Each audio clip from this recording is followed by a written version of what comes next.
Shut up and sit down.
Shut up and sit down.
Round 2 of 12, ladies and gentlemen, for the RSRA Super 2 E-Series. A very big warm welcome to everybody at home, wherever you are watching from across the platforms of Sim Shed Broadcasting.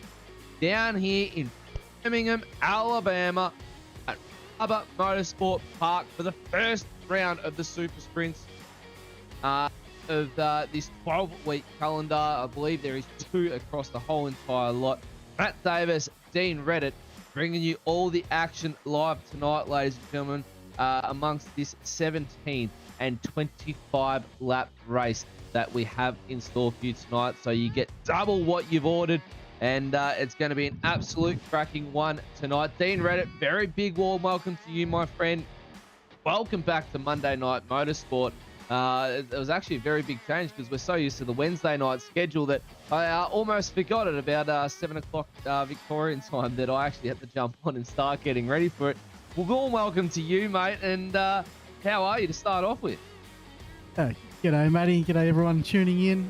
Look, yeah, pretty good. It is a busy sort of approach when we're used to having a couple of days off and get ready to go racing or get ready to call a race, and but it's upon us before we even know it now on a Monday night. So look, I'm looking forward to this one. Some nice colour coming through the time of day at track at the moment. Yeah, just on sunset as the guys are out for the first qualifying session of tonight, ladies and gentlemen. You'll be able to watch that as they're just about to wrap up the first qualifying session actually, and go into Q2 right on sunset. So there's going to be some beautiful colours coming off these cars tonight, as we've got the juiced entry of Braden O'Loughlin at the moment out on track, and that car is looking absolutely stellar with that bright blue popping as the sun comes down. The track's starting to glow that nice orange colour, ladies and gentlemen. And Dino, last week's winner David Nash, he's got a big target on his back. We'll get straight into this one, and no messing around tonight. But David Nash, big target on his back. But another one with a big target on his back is the young Sebastian Barndell, who got off to an absolute cracking start.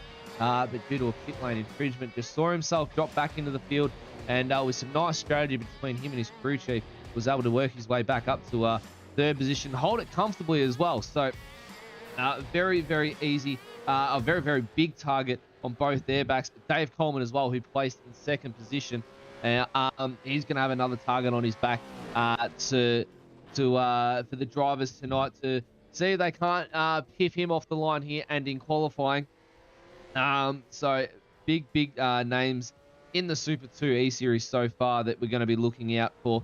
Tommy Heyman, who's not joining us for this season. I believe he's up in the Super Series now, or might not. I don't even think he's actually racing, Dino. So he was last year's winner and lap record holder of a 1:23.24. So that's going to be the time to beat for these drivers around. And by the looks of it at the moment in qualifying, they're not getting anywhere near that.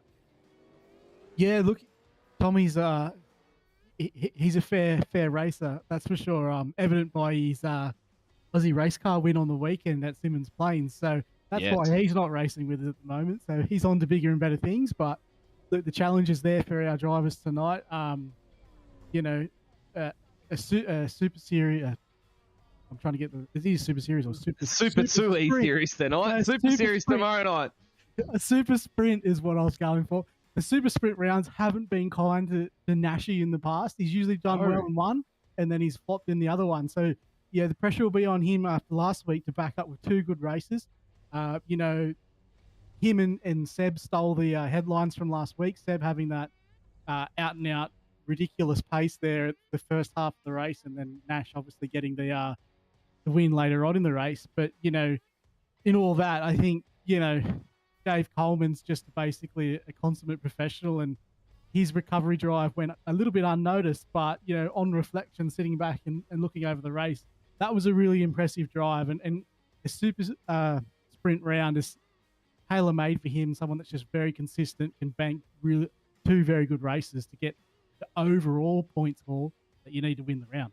Well, it's where you finish off the first race. It's going to be where you start off the second race.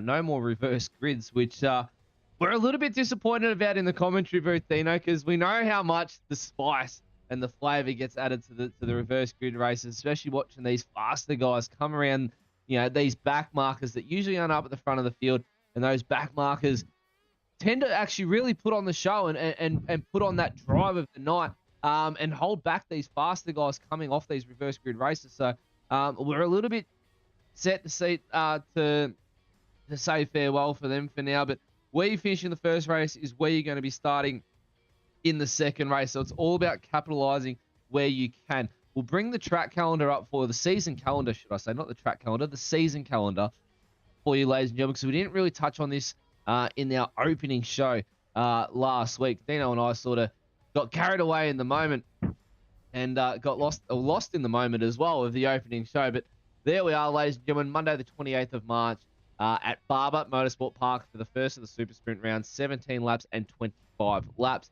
And then the next Super Sprint, if you look a bit further down, Monday the 18th of April. But off to Mosport next week. Then we've got Long Beach. Lime Rock Park is where we go for our next Super Sprint round. And that's going to be an absolute cracking race. If you're not familiar with the name Lime Rock, it is a very tight track. And when I'm talking tight, you're looking at lap times around a minute flat, if not under. That's how quick these guys are going to be going around there. Not much overtaking room around Lime Rock. Then off to Road Atlanta. Off to a favourite of mine, Imola, for our endurance round of 51 laps. Then we come back down under to Oran Park. Then jump back on the plains and then head over to Donington. Then go to the Autodrome Carlos Pace, Road America, and then we fly back down under, ladies and gentlemen, for the last race of week 12. That's the 41-lap endurance race around Bathurst, the one that we love so much. Take note of those times as well, ladies and gentlemen. They will be staying how they are. Take note of the endurance races. But for those Queenslanders that are watching and that aren't on the 21st century, yes, Zach Caban, I am talking about you.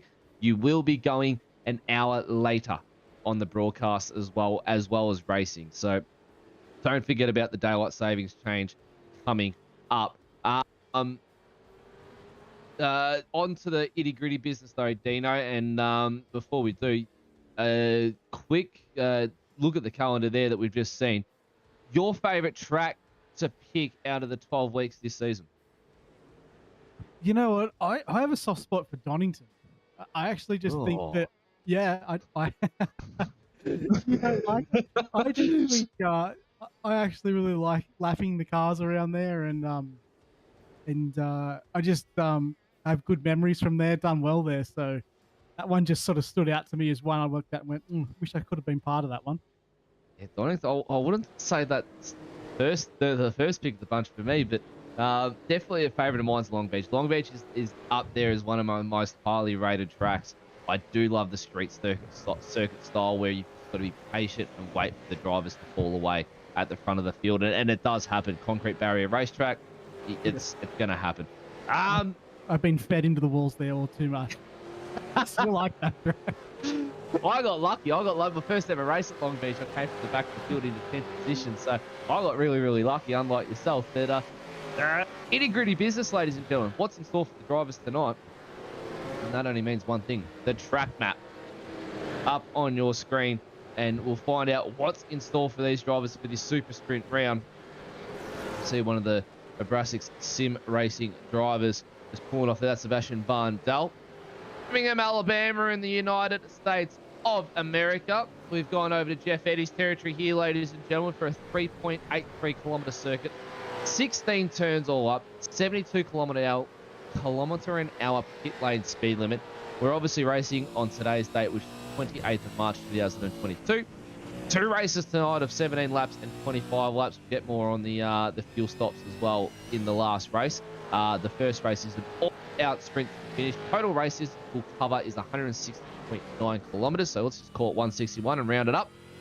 55 litres of fuel on board tonight to start both races. A total of 2.85 litres of fuel burn a lap. One stop in race 2, and that is for fuel only, ladies and gentlemen. The C tyre limit is set to 1. That is because they start on the one set of tyres and they're going to finish on that same set. So only one stop for fuel, and that's in race 2. 25 degrees out in the air and 33 on the track. So it's a little bit warm out there on the black stuff, and a southwesterly of 16 kilometers an hour. You can see the previous winner and lap record holder of Tommy Heyman there at the bottom of your screen. Now, back to those that second race pit stop. Look for guys stopping, and this is where it's going to come interesting, Dino. Stopping anywhere between lap 6 and 19, ladies and gentlemen. Big strategies to be played tonight. You can watch the guys go early, get that clean air, and push hard. They'll still have the fresh rubber after lap 6. You see one of the boys just loop it up there in qualifying. That would be Lindsay Hobbs off the track there in the background. So watch for the guys pitting early, going for that track position, getting clean air, and putting the hammer down to try and get up there in race 2. Especially if they have a poor race 1, they're going to be pitting early to try and find some clean air and get out of traffic. Dino, tonight, before we go on to the championship points, your pick as qualifying, I mean, it's going to be hard to pick at the moment, but your pick tonight off a driver out of the field so far. That is a tough one, but one guy that I'm just interested to see how he goes this week, because he was unluckily sort of eliminated from the server last week, is Lindsay Hobbs. I think, you know, he's got some experience and he's been around for quite a long time. This is his first time back in the Super 2 series from the Super Series, so expect him to be a factor at some stage tonight. You'd almost call him another veteran of the... Oh, one of the juiced entries goes around. That's Adam Simpson in the purple juiced entry. Loops it coming off the track, gives the wall a nudge. He's going to have to try and fly back to pit lane now, get that car repaired, get a new fresh set of rubber on it, back out, try and get another lap in. And also, ladies and gentlemen, you notice the guys that have gone into the wall tonight, they're not using that quick exit of the car where you can just hit that escape button in the sim world. It takes you straight back to pit lane. I'll set new set of tyres on, away you go. Again, we're not allowed to do that in the Super 2 or the Super Series. You've got to try and get the car back to pit lane as quick as you can and as cleanly as you can. Get the car fixed up, quick, hop out of the car, reset the car, jump back in. That's what you're allowed to do, but you have to make it back to pit lane before you can do that.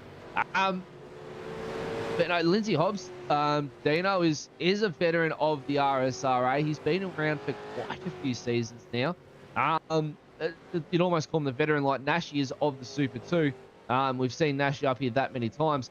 I just lost my train of thought as well, actually, as we had the direct chime in the back of my ear there. But just coming up to the end of qualifying now, ladies and gentlemen.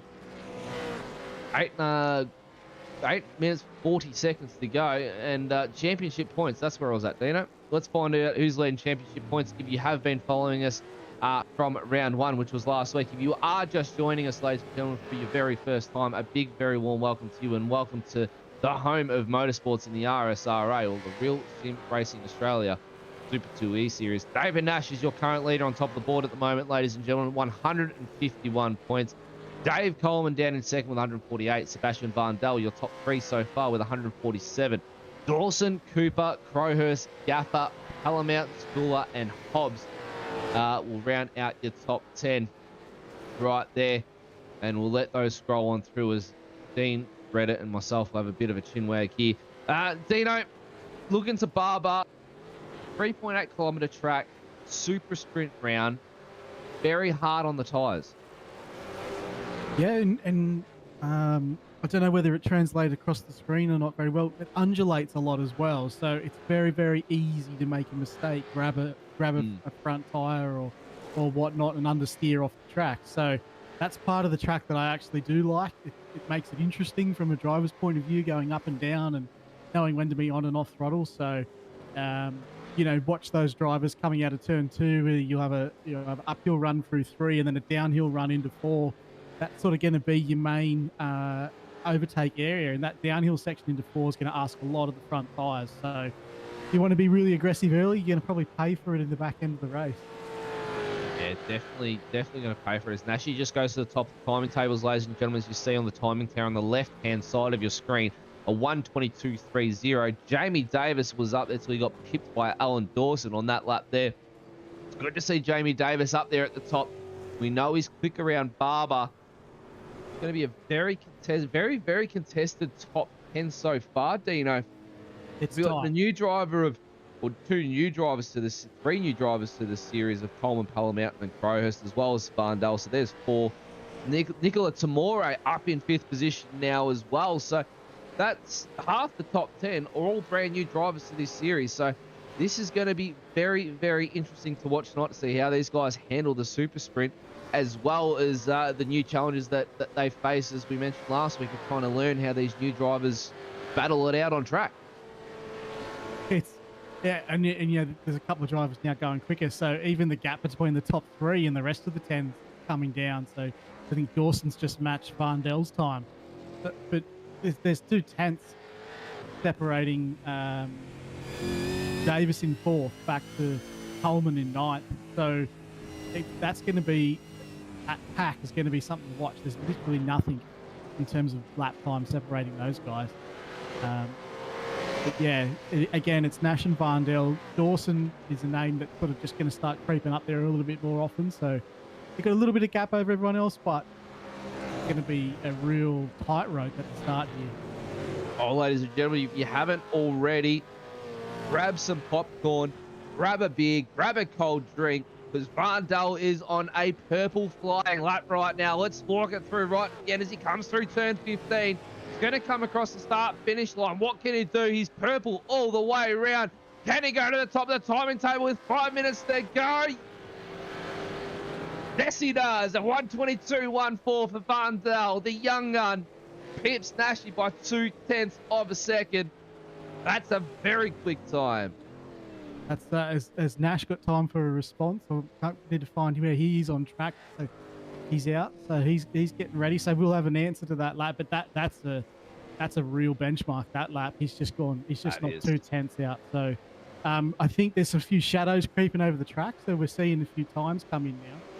Yeah, definitely. The temperature's going to start coming down. Those tires are going to be reacting to that every single millisecond, every single millimeter of that track. Those tires are going to be reacting differently and starting to grip up. You can see a bit of orange glow across there as Nashi comes down through 7 and around 8. He's coming into 9 and 10 here to go down the back chute.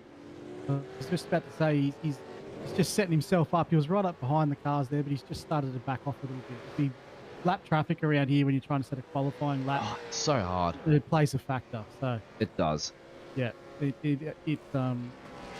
got the split quali again tonight, but it's one of those tracks where if you do have an all-in quali, you really got to have your wits about you, because it's so easy to pick up an infringement for blocking. So it is, definitely is, as we've got on screen at the moment. Penny Father had a little bit of a lock there, so that's going to hurt his lap. He's going to come across the line for a 1:23.68, so he doesn't improve on his time so far. 3.5 minutes to go in qualifying, ladies and gentlemen. Nash is on his lap now. We'll let you know how that goes. I think he might have just run wide there at the exit of turn 1. I've seen some grass kick up, so he might pull out of that lap already. And he's awkwardly placed now where he's got 3 minutes, so I'm not sure whether he can get in. Burn his tyres up, be able to crawl around on this lap, get a little bit more heat into him. Because remember, it does take about 2 laps for these tyres to heat up, Dino. So if he can crawl around now, he might be able to save him and get himself an even quicker lap. You never know. So that might be the trick to these cars as well that we don't know about. That those 2 rolling laps, get some heat built up in them. That might be enough for you to not burn them out, but enough for them to grip up on that flying lap. Yeah, it's a factor also with these medium to short size tracks, but you can get a good second lap out of the tyres. Some of the other tracks, Bathurst, Road America and such, you're one and done. If you do a warm-up lap and then you go for half a hot lap, you're better off taking the new set of tyres and heading back out again. But look, 100%. With Jamie Davis coming back on screen again now, it is really good to see him back competitive again this week. Not that he wasn't competitive last week. I think he qualified 5th, so he just had a bit of a one to forget. Yeah, it's a new track for all drivers as well, Dino. So that's going to be hard as we see Nashi go across the line. He's going to start his fly now, just behind him from the Fishy Motorsport entry.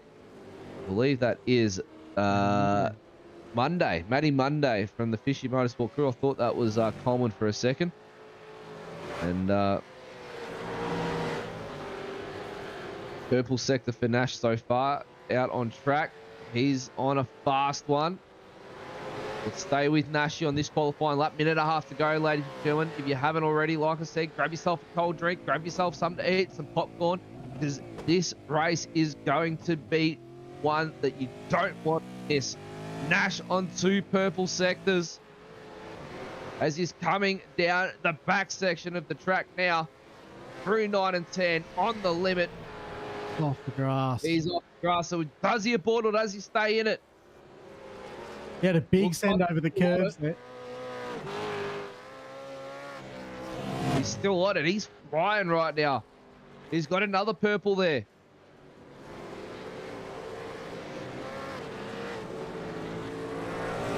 Maybe it's not. He's just clipped the grass enough not to get him in off track. And might be an off track. We'll see. Does it register on our screen? Doesn't register. No. No time. So just slipped off a wheel to grab himself an off-track Dino. That is the crucial moment there in qualifying. You can't mess up. He's going to go for another flyer, though. He reckons he's got enough tyre life. But that's the crucial moment there. That one off-track, he had all purple sectors, and it just ruined the lap.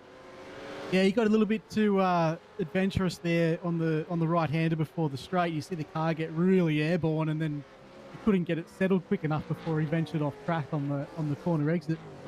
He's going to throw it in again. Very adventurous. Nah, that's it. That's qualifying done and dusted, ladies and gentlemen. And straight into the grid, ladies and gentlemen. There's no driver briefing in this one. They've already had that prior to all this. Straight into the super sprint. We go to the 17-lap race first. Barndell and Nash occupy the front row, ladies and gentlemen. Dawson and Davis off row 2. Nicola Tamore and Lindsay Hobbs off row 3. Brian Cooper, Dan Palamountain row 4. David Coleman, Lee Crowhurst row 5. Warren Mackey and Adam Simpson row 6. Row 7. We've got Steve Allen, Timmy Mulford, Ron Hollis and Jaden Borg occupy at row 8. Row 9's got Justin Pennefather and Jason Schooler out of row 10. Stephen Martin, Maddie Monday, Jonathan Bain, Tony Gaffer out of row 11. Row 12's got Daniel Leake and Braden O'Loughlin. And then row 13, Jeff Eddy and Andrew Johnson, with Dylan Thomas rounding out the rear of the field there for the Fishy Motorsports crew. Lee Davis, our safety car driver. Dan Stevens, our race control manager there, along with Jono's partner Cheryl, who's leading the group there. Very good news coming from the corner of Cheryl and Jono with their little bubba. Absolutely fantastic news to hear there.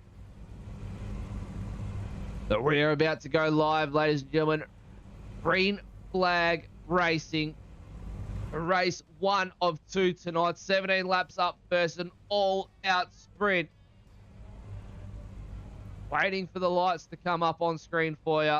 Who's your pick tonight? Leave it in the comments. Lindsay Hobbs is Dino Reddit's pick tonight. I'm going to go with the young gun Varndale. He got a little bit unlucky. Got a 3rd position last week. But I reckon he's got it in store. It's going to be an absolute cracking battle from 1st all the way to 10th. Once this race gets underway, where they finish is where they start race 2. That's the most important one. The lights are up on screen.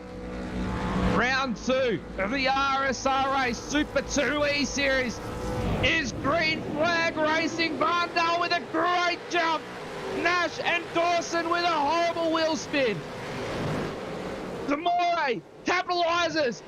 Nash off the circle already. Varndale's capitalized. He's through turn 3 already. He's off the 1.3 second lead. There's contact everywhere in the back. Nash has an excursion off track. Oh, Nash got a big tank slapper. He's around. The whole field gets by without a touch. That's big. Dino, you called it. Nashy does not have the luck for these super sprint rounds, and it's just gone to show how unlucky that man is. Oh, yeah, that's the horror start from the guys on the 2nd row of the grid there. So it looks like he probably just overheated it with that slide in the turn 1, and when he's gone up over the rise, just guided into rear wheel spin and sent him round. So that's a bit unlucky normally cold tyres. That might be overheating there, but there's a little bit of damage there to Lorne McKee, I think. Background, he may have been the unlucky bystander that got hip and shouldered there as a result of that accident. So there's damage down the side of Alan's car as well. So there's a few walking wounded here to start the race, Matty. Very walking wounded. We'll get a replay of that start for you very, very shortly, ladies and gentlemen. On board right now with Jamie Davis, currently sitting in P3. See Nicola Tamore out in front of him. Barndell is leading the race. Dawson just behind Davis. Then we got Palamount, Brian Cooper, Rod Hollis, Pennefather, Mackie, and Jonathan Bain has found himself up 11 positions already. And he's in 10th position. Let's see if we can get a replay of that start and dissect what happened and where it all started with David Nash. We watched him go for an excursion out of turn 1. A little bit of contact there, I believe, with Nicola Tamore. And then as he came out of the rise of turn 4 to come down the back, that sort of mid-straight to 5, it just all went wrong for him. And very, very unfortunate. Biggest loser so far, Nash and Coleman, 14 apiece for those. Lindsay Hobbs already in the pit, and Adam Simpson just coming out. So Lindsay Hobbs, the commentator's curse strikes him. He's in pit lane. Not sure with what damage. Yeah, I missed that one immediately too. Looks like I've given out 2 kisses of death so far tonight. So you better not ask me. Any more tips, mate. There'll be no. Barndell off track. Barndell is off the track as we go to a replay, ladies and gentlemen. So this is Nash losing the back end. You see the rear of it ignite up. Oh, and there's 3 cars in the wall there. Oh, there's the contact between everybody. So what we thought was everybody getting through cleanly was an actual pile-up into turn 5. That's very, very big accident there as you come into turn 5, ladies and gentlemen. Just blocked the road, nowhere to go. Barndell, as we went to the replay, ladies and gentlemen, he was off track. Let's find out what happened to him coming through. I believe this is turn 12 into 13. Oh, he's run it wide. He's run it real wide. Yeah, just a big off-camber, hard-to-sight corner that last turn. Oh, second to last turn, I should say. There's no visual cues for a brake marker there. You just sort of got to tiptoe it in there ever so slightly, but he's just stuck throttling for a little bit too long, and car won't turn on those off-camber corners. No.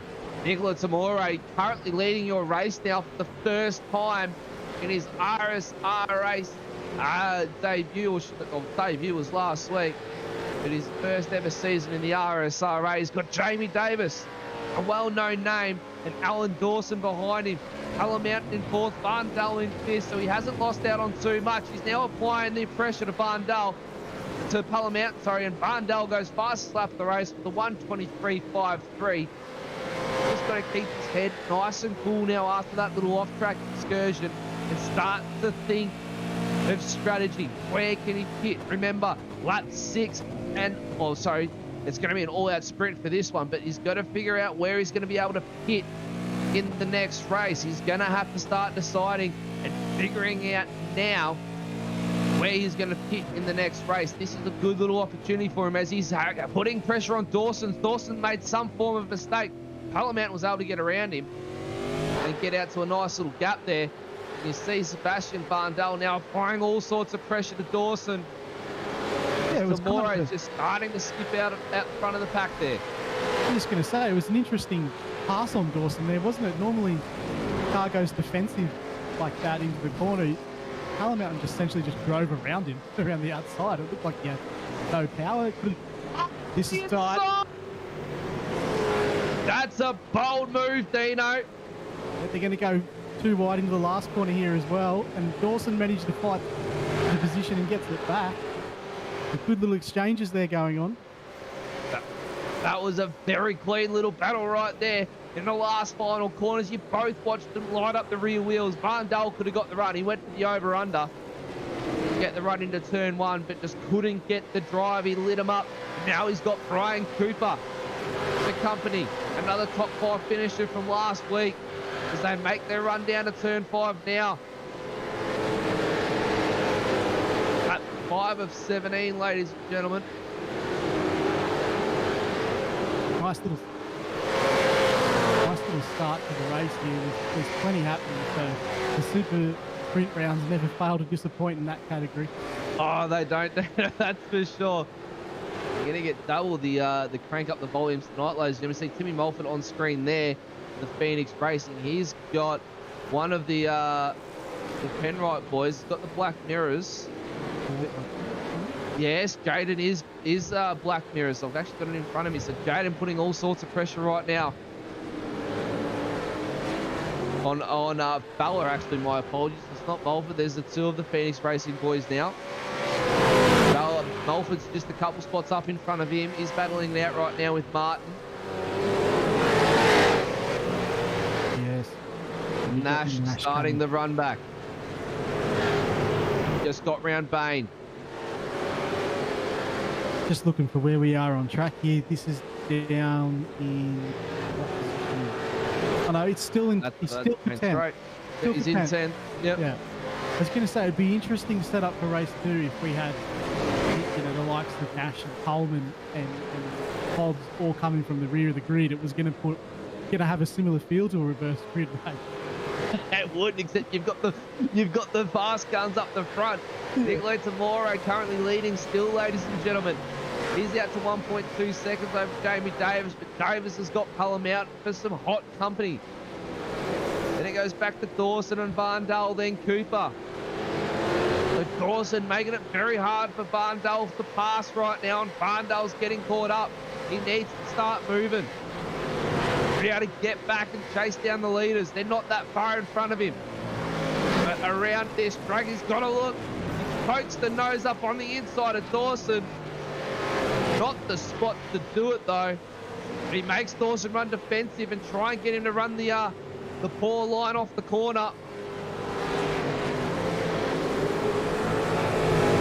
Got to play defensive now to Cooper. He's going to get the run onto Dawson here now into turn 1. Can he get a little bit of a slipstream? Looks like he got the drive. Going to play it safe though through turn 1. Maybe go for a dive up turn 5 if he can get the run out of 4. Oh, they made contact! Dawson and Varndale make contact! Varndale redresses. Now Varndale pokes it up the inside. Cooper on the outside, Varndale done. Car 38 contact at the 005. That's Lee Crowhurst and Steve Vella, ladies and gentlemen. Drive-through penalty for Crowhurst. So that's going to give Mulford a position and everyone below. Now Dawson putting the pressure on Varndale. This is a nice little scrap for position 4, ladies and gentlemen. But with all that going on, it's allowed Cullum out, Davis and Tamoro out to a 3-second lead over this battle pack.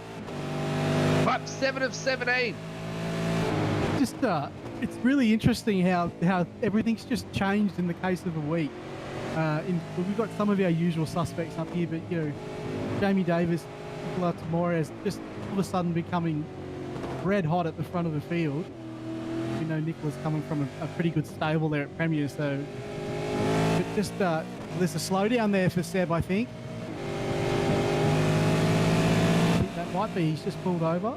Brian now is going to get. Oh, Cooper capitalises. He's going to get 2 for 1. Varndale with the work cut out for him now, Dino. Car 12, that was contact. So Hobbs for a drive-through penalty now. So his night goes from bad to absolutely worse.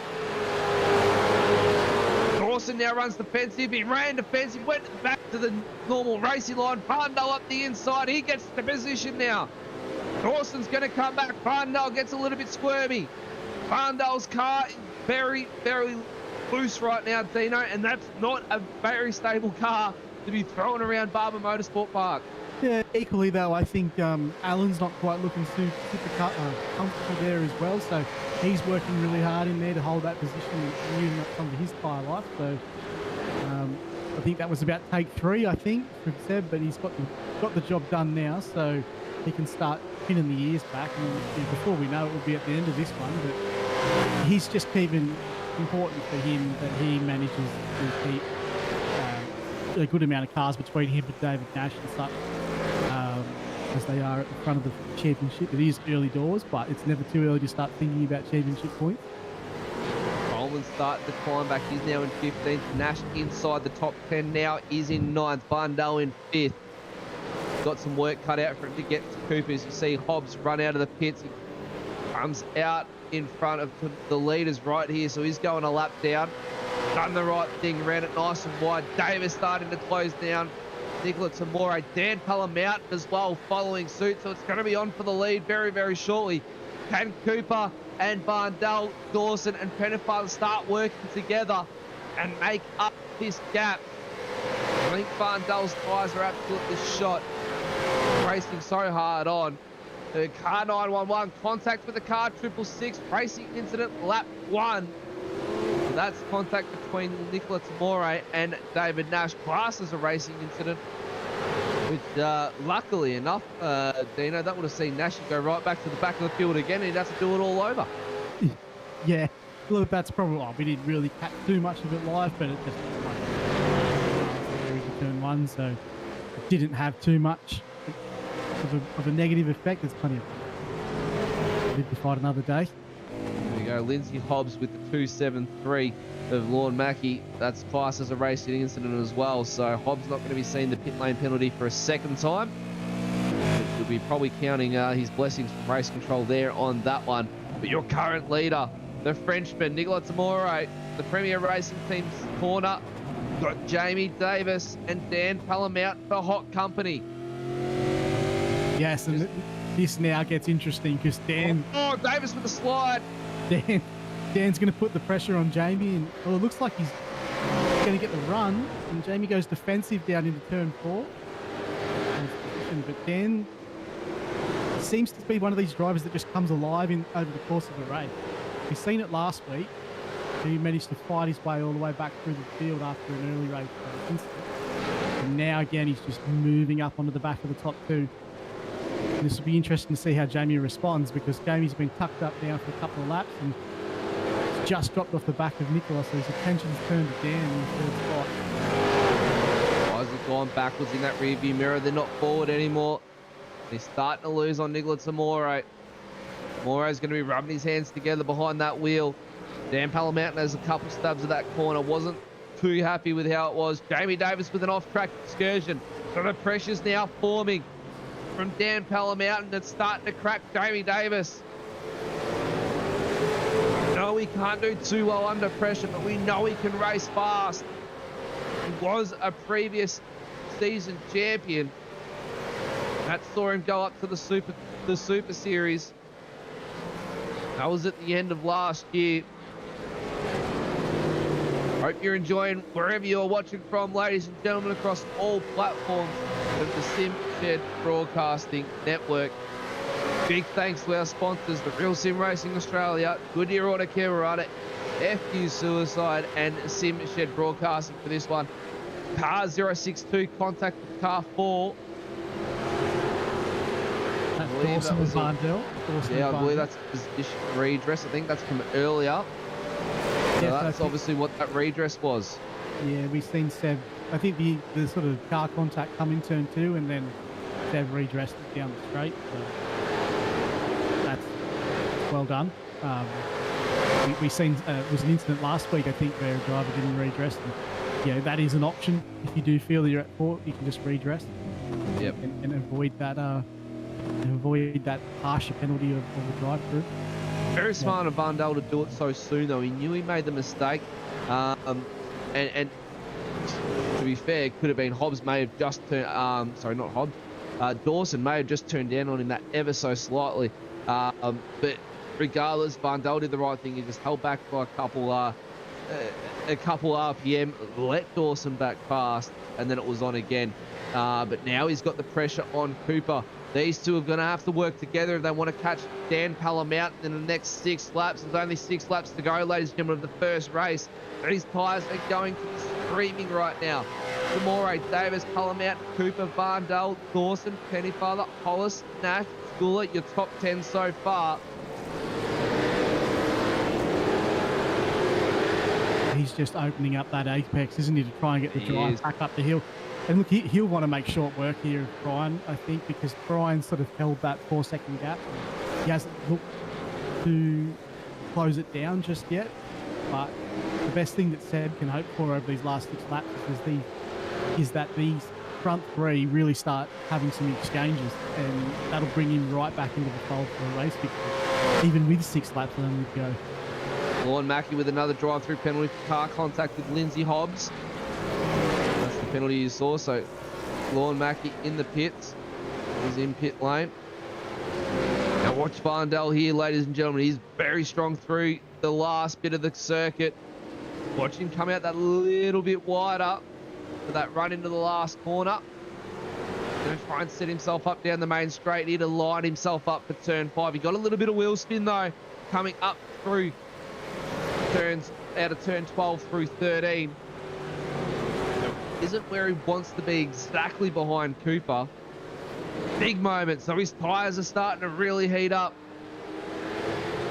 He's strong through here as well. He gets a very good drive up over the little crest. The car gets light. Has he got the run? He looks out. Cooper goes defensive. Varndale brings it right out wide again. Gets right up on the back bumper of Cooper. Big slide by Varndale. That's not going to help him, Dino, right there. Bringing up the heat in those rear tyres is really going to hurt. I think Varndale's move there into turn 4 went too well, because he showed him the outside and Brian looked to come across, but before Brian sort of put enough steering lock into it, Seb showed his hand and ducked to the inside, and then Brian just held the car in the middle. So if he had to just waited a few more tenths of a second and got Brian to fully commit to that outside line, he might have just been able to show the nose. But you know, he's in the car, he knows what the car's capable of, not me. But yeah, he did the move on Allen, I think, a few laps before, where he really showed the outside, like he was going to go down around the outside and then dive back late. So, a la Shane Van Gisbergen and Simmons Plains last weekend. So, yeah, that move's looking good into turn 4, I think. So it is going to be a strong point tonight. They've actually made up quite a bit of time to these leaders right now. 2.4 seconds, 2.5 seconds is the gap. You can see him just back there through turn 1. So they're gaining, Dino. They're gaining on these front runners right now. So even though they're battling, they're still gaining time, and this could work for both of them. These could actually put them in contention to snag themselves a podium each. Yeah, definitely. And it looks like these two have just closed the gap on Demore at the front as well. So now that's becoming a bit more of a 3-car battle, which is going to help with the gap. Closing the gap. These two are looking like Jono and Dave Coleman are having a good little exchange. Jono was inside the top 10. He's now back into 14. Coleman on the drive back through. You just see David Nash there on your screen, buzzing by. He's inside the top 10. He's going to hold there comfortably. Replay, Dino, talk us through this one. Ooh. Yeah, well, Nick just trying to get where that corner is. He just run wide. The exit, and he can have a little trip through the grass. He is. Holds it on, but he's going to get very easy to do there. Very easy to do. It looks like the two behind him might have been involved in their own little battle there, hence why they didn't take full advantage. But that explains why the gap now eroded to nothing. And now we've got 3 laps to go, and it's all on in these front 3 victories. Well, it's now brought Cooper and Varndale into this. Can they make up the time? Can they work together and push each other? They're down to 1.82 seconds at the moment, 2.2. It's fluctuating about 0.4 of a second as they go around. You can see him right in picture there now. These guys are going to battle it out, and it's going to allow Cooper and Varndale to creep up on them. Oh, a big moment for Jamie. He's just lost the rears a little bit there, and that's going to allow Dan right on the back of him. There's just nowhere to get the move done through that section of the racetrack. Jamie goes defensive. still managed to cover that position. But it's just those little moments that are costing Jamie a chance to really have a shot at first place. He seems to venture up on the back and make a little mistake that then sees him drop back off again. Barndale hasn't had another Logic Cooper yet. He's obviously worked out that these guys, these two will be able to catch him by the end of the race. 1.3 seconds now. Lap 15, a 16 of 17, 2 laps to go, ladies and gentlemen. So race 1 of 2 for tonight's Super Sprint round at Barber Motorsport Park, Birmingham, Alabama, United States of America. Last week's winner, David Nash, crashed out early on. If you're just joining us, he's now worked his way back up to 9th. He had a very big spin just there at the 400-meter marker to the corner, down the mid-straight. Barndale runs it wide through 5. Can he get the run on Cooper?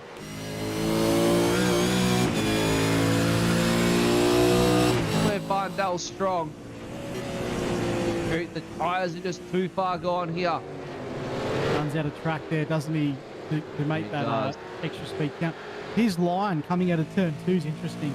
He seems to get Ryan going a little bit tighter into turn 2 and plunges almost right up to have to move into turn 4.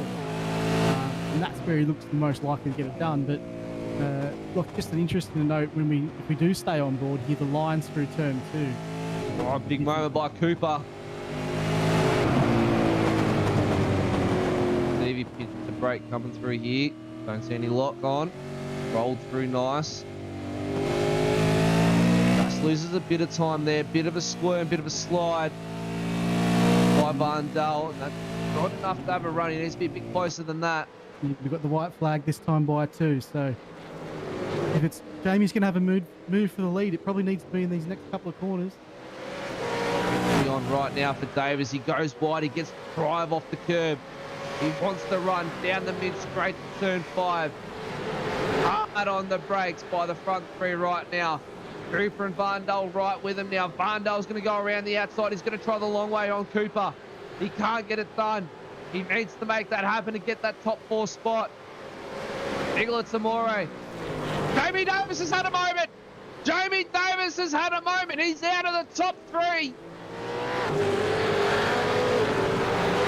Quick replay of this one, ladies and gentlemen. Just saw Jamie Davis slipping it out of turn 6.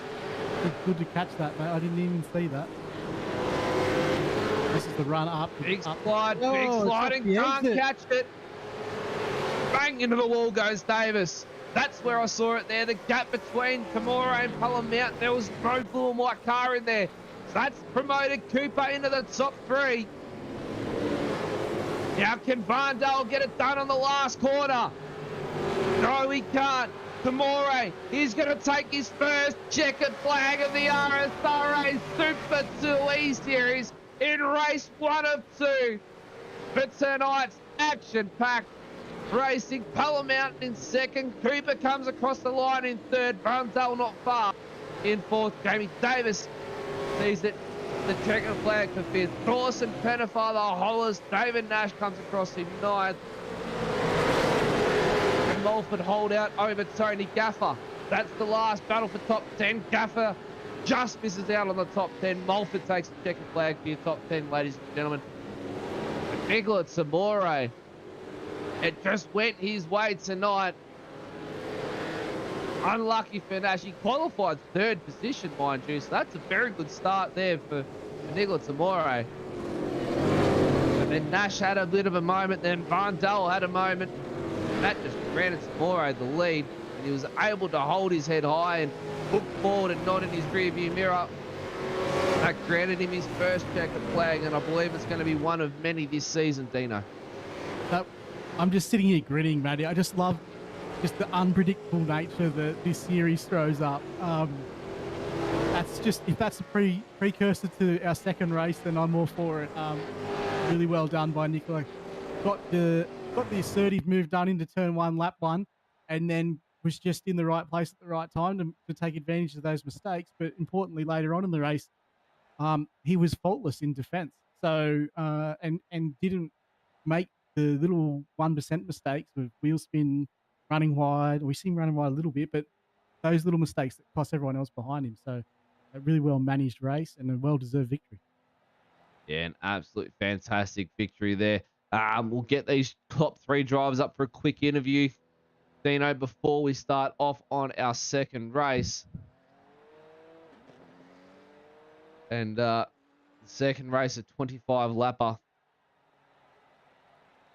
around Barber Motorsport Park. This is going to be the interesting one. This is where the strategy is going to play out.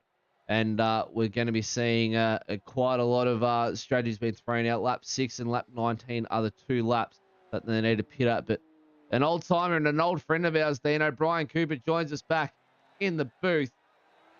Mate, what a hard-fought battle there with Barndell towards the end. And then, unfortunately, Jamie Davis finds himself in the wall, and you find yourself up on the podium, mate.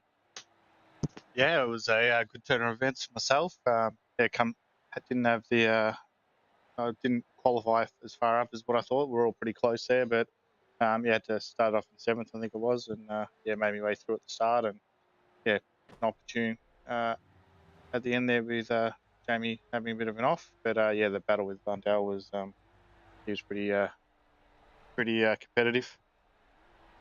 For a youngster, he certainly knows how to work his way around a supercar, that's for sure. We got car 85 contacts with the car 412. That's going to be a post-race penalty on lap 17, ladies and gentlemen. So that's Timmy Mulford there. Going to be having a look at a post-race penalty after that one. Coops, looking forward to the next race. You're obviously starting at a P3, no reverse grid this time, so you got to be counting your blessings on that one.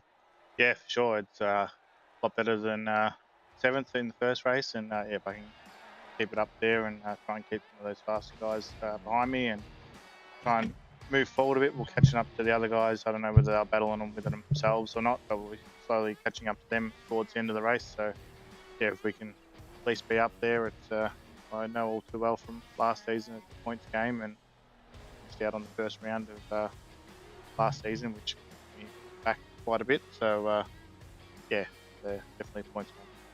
Well, mate, all the best for race 2. We'll let you get into some practice, get the remaining of the podium out of the way. Then we can look forward to race 2. All the best, mate, and hopefully see you back up here at the end of the night for another interview. Here's to hoping it, but it'll be super good, mate. Thanks. Brian Cooper, ladies and gentlemen, 3rd place sitter for race 1 after 17 laps tonight. Bring up the points quickly, ladies and gentlemen. You can roll through those tonight quickly while we interviewed the next couple drivers and new drivers to the series. We'll start off with Dan Palamountain, ladies and gentlemen. Mate, a newcomer to the series and second race in. Obviously, Winton wasn't a favourite for everybody, but coming over to Barber, you've really made a talking point for us in the booth tonight. But second race in, mate, and you've got yourself a podium. You've got to be pretty stoked with that. Yeah, thanks a lot, man. Second race, second series, league series race ever, and P2 definitely wasn't expecting a podium. Came in here just trying to keep it clean, keep it consistent, and hope those in front of me owed a few mistakes. And unfortunately, as we saw at the end there, Jamie did make a bit of a mistake, but that's why I sort of kept the pressure on, and heaps happy with P2. Well, obviously, a lot to learn as well coming into a new series, new drivers, everything like that. You got to learn how everyone operates, and obviously, you've seen now Jamie Davis with a bit of pressure. He tends to come undone a bit. Was that a focus point of view throughout the end there, where you started applying more and more pressure to him?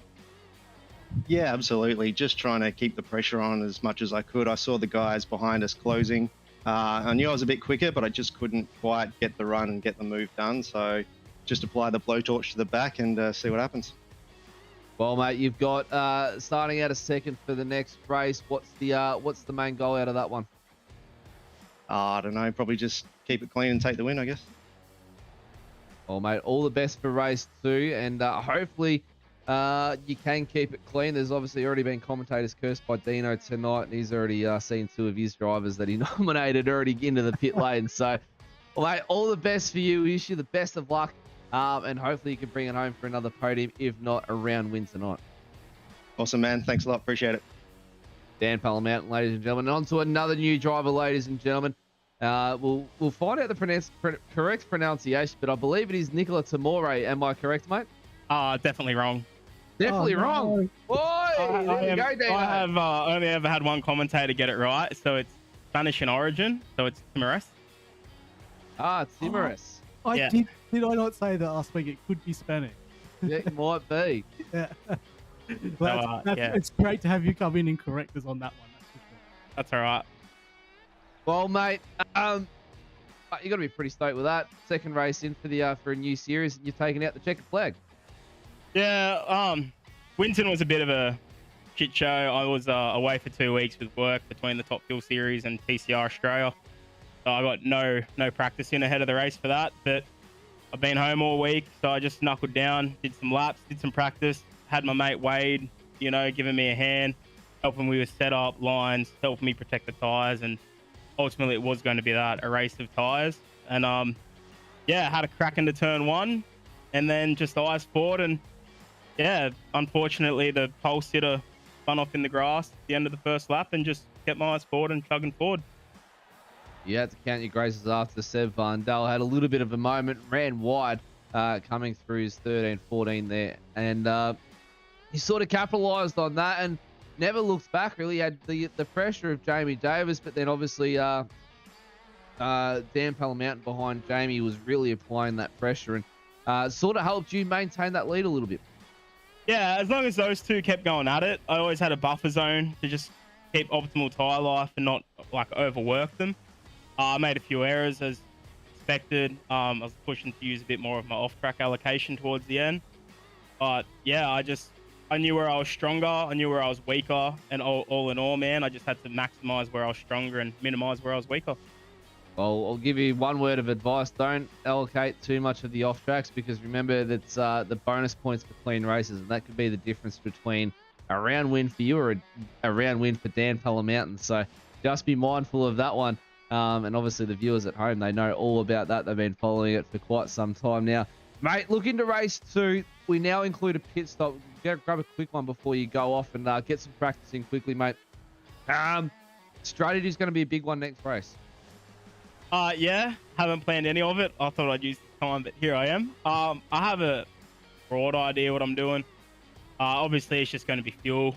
I'm not too greedy on my fuel numbers usually, so hopefully that plays in my favor. But yeah, I'll see how it goes, see how it plays around me, and you never know what's going to happen off the start anyway. Well, I'm going to make a wild stab here, Dino, and I'm going to say, going to be doing the old pit lap. I'm going to say around lap 12 or 13, depending on where he is in traffic. If he's still leading or if he's fallen back a couple spots, I reckon he might go around lap 12 or 13. So I'll make a call for that one. I'll let you decide where you're going to go pitting, mate. But we'll let you get into it, mate. Godspeed for the next race, and hopefully see you back up here at the end of the night. Thank you. Thank you very much. Have a good evening. Thanks, mate. Well, Dino, it's clarified for us. We've been saying it all wrong for the past week and all night tonight. Yes. But it's good to get some clarification from the boys and find out how to pronounce their names. So a few tricky ones in the lineup tonight, ladies and gentlemen, but that was an absolute fantastic race, Dino. It was action-packed from start to finish. I didn't know where to look, where to talk. I lost my breath after turn 4. I mean, I don't think that's ever happened, losing my breath after turn 4. That's absolutely astonishing. Yeah, I didn't expect you to call for me so quickly there on the opening lap, but there was too much to go on to keep up with. So, Barber just produced a really good race. It's fun to go back and watch again. But I think we're in for just as much action in this race. The strategy now becomes an element. It wasn't an element in that first race, thank God, because we didn't have enough time to cover it. But in this race, it's going to take center stage. We've got some fast cars positioned in the mid-pack. I honestly don't have any idea how this one's going to play. Your guess is as good as mine. Yeah, someone could come out and dominate the opening stanza and be undone on strategy. Like that's what we face now. So, look, I'm really looking forward to the second race. I think everyone should be that's watching on as well. I reckon if anybody had a crystal ball, it's going to read out wrong. I'll tell you right now, because it's so unpredictable. I mean, that first race, I didn't even predict any of that to happen. So that's just, I mean, we say the Super 2E series is like your entree and your entry level to the RSRA, but this is absolutely phenomenal. But we'll get to the grid, ladies and gentlemen. Let's find out who's starting where in the second race for 25 laps of action-packed racing. And off the front row, start from rear if we really wanted to, JP, but that's going to be a bit hard to read backwards. I can tell you that right now. But Nicola Timoris out of row 1, with Dan Palmermountain, Brian Cooper and Sebastian Barndell out of row 2, Jamie Davis, Alan Dawson, row 3, Justin Tennefather, Rod Hollis, row 4, David Nash, Timmy Mulford will round out your row 5. Timmy Mulford's still in the pits at the moment, so that might be a pit lane start for him. Tony Gaffer, Dave Coleman out of row 6, Jonathan Bain, Jason Schooler, row 7, row 8, Scott Stephen Martin, Jane Borg, Steve Bella, Matthew Monday will be out of row 9. Row 10, Daniel Lee Crowhurst. Lee Crowhurst still in the pit lane as well. Adam Simpson, Braden O'Loughlin out of row 11. Row 12's got Jeff Eddy, Andrew Johnson. And row 13, Lindsay Hobbs, Lorne Mackey. And then Dylan Thomas starting at the rear of the field. Oh, jump start from Dan Palmermountain. That's going to be a big penalty. But Nicola Timoris gets the jump. Dan Palmermountain, don't know what happened there. But that's all unfolded for him. Barndale gets a good jump. He's in a third. Cooper up in the second. And Palmermountain's going to be seeing himself do it with a trip to pit lane. Nashi up in the 5th position already as they head up over the crest on their approach to turn 5. So far, so good. They're all clean.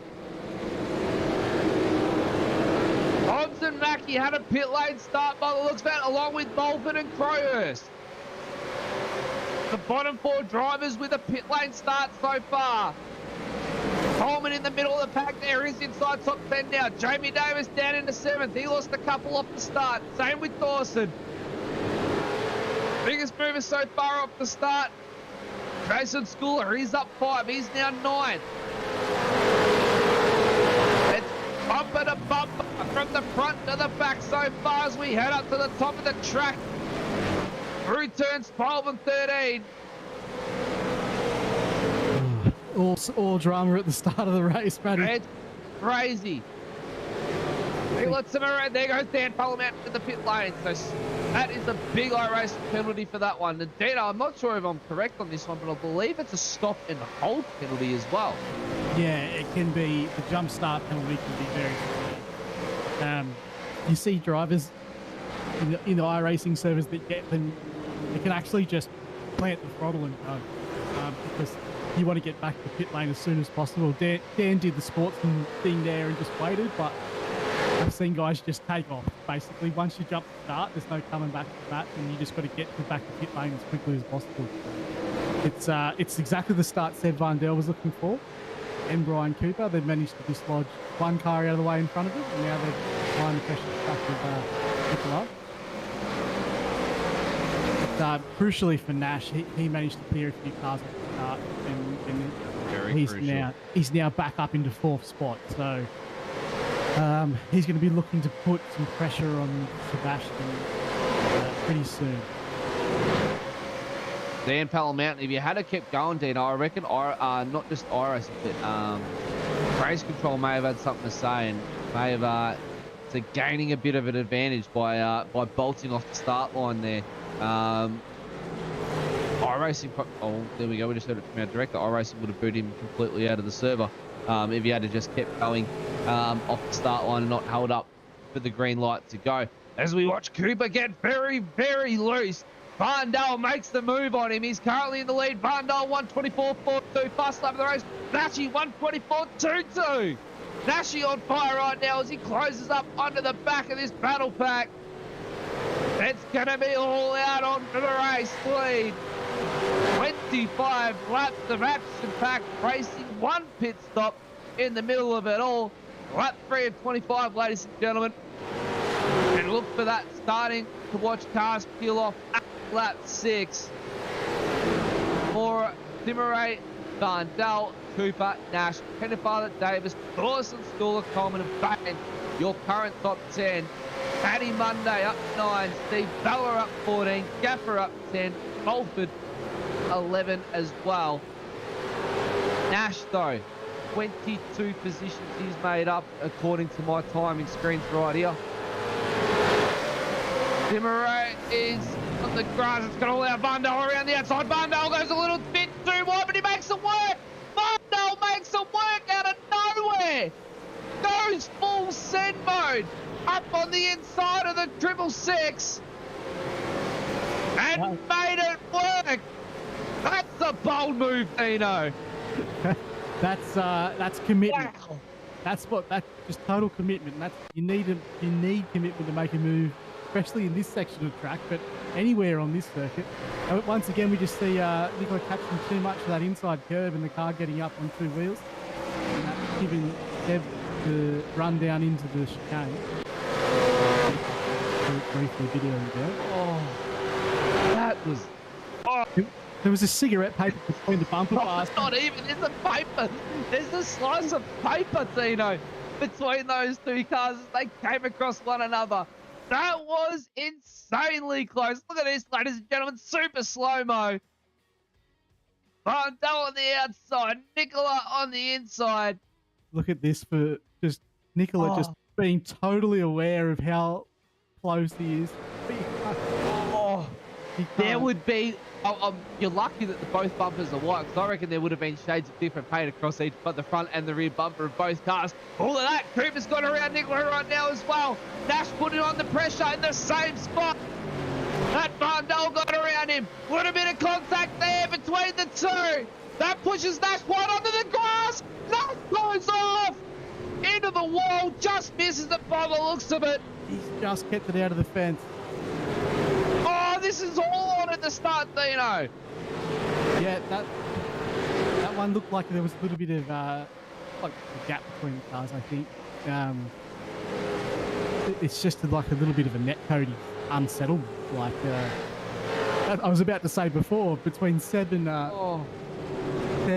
Nicola, but they must have good internet connection, because normally a gap that small would result in a netcode. Pretty much. Say right there, so a little bit. It's just unlucky. It's such good racing. It deserves not to have a net code, because both. I know. They could have gotten it nearly having a big moment. Oh, it's almost an expression session out there. They're hanging it out loose for this final race, ladies and gentlemen, just for you people at home. Wow. All right. Seb Vandal, ladies and gentlemen, we haven't had a chance to catch our breath amongst the so far of 22 laps of action-packed racing, not to mention the interviews. So crank up your volume, ladies and gentlemen, for the first time tonight. On board with Sebastian Vandal from Abrasics Sim Racing.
Ladies and gentlemen, we've just got a moment to catch our breath after that insanely action-packed first 5 laps.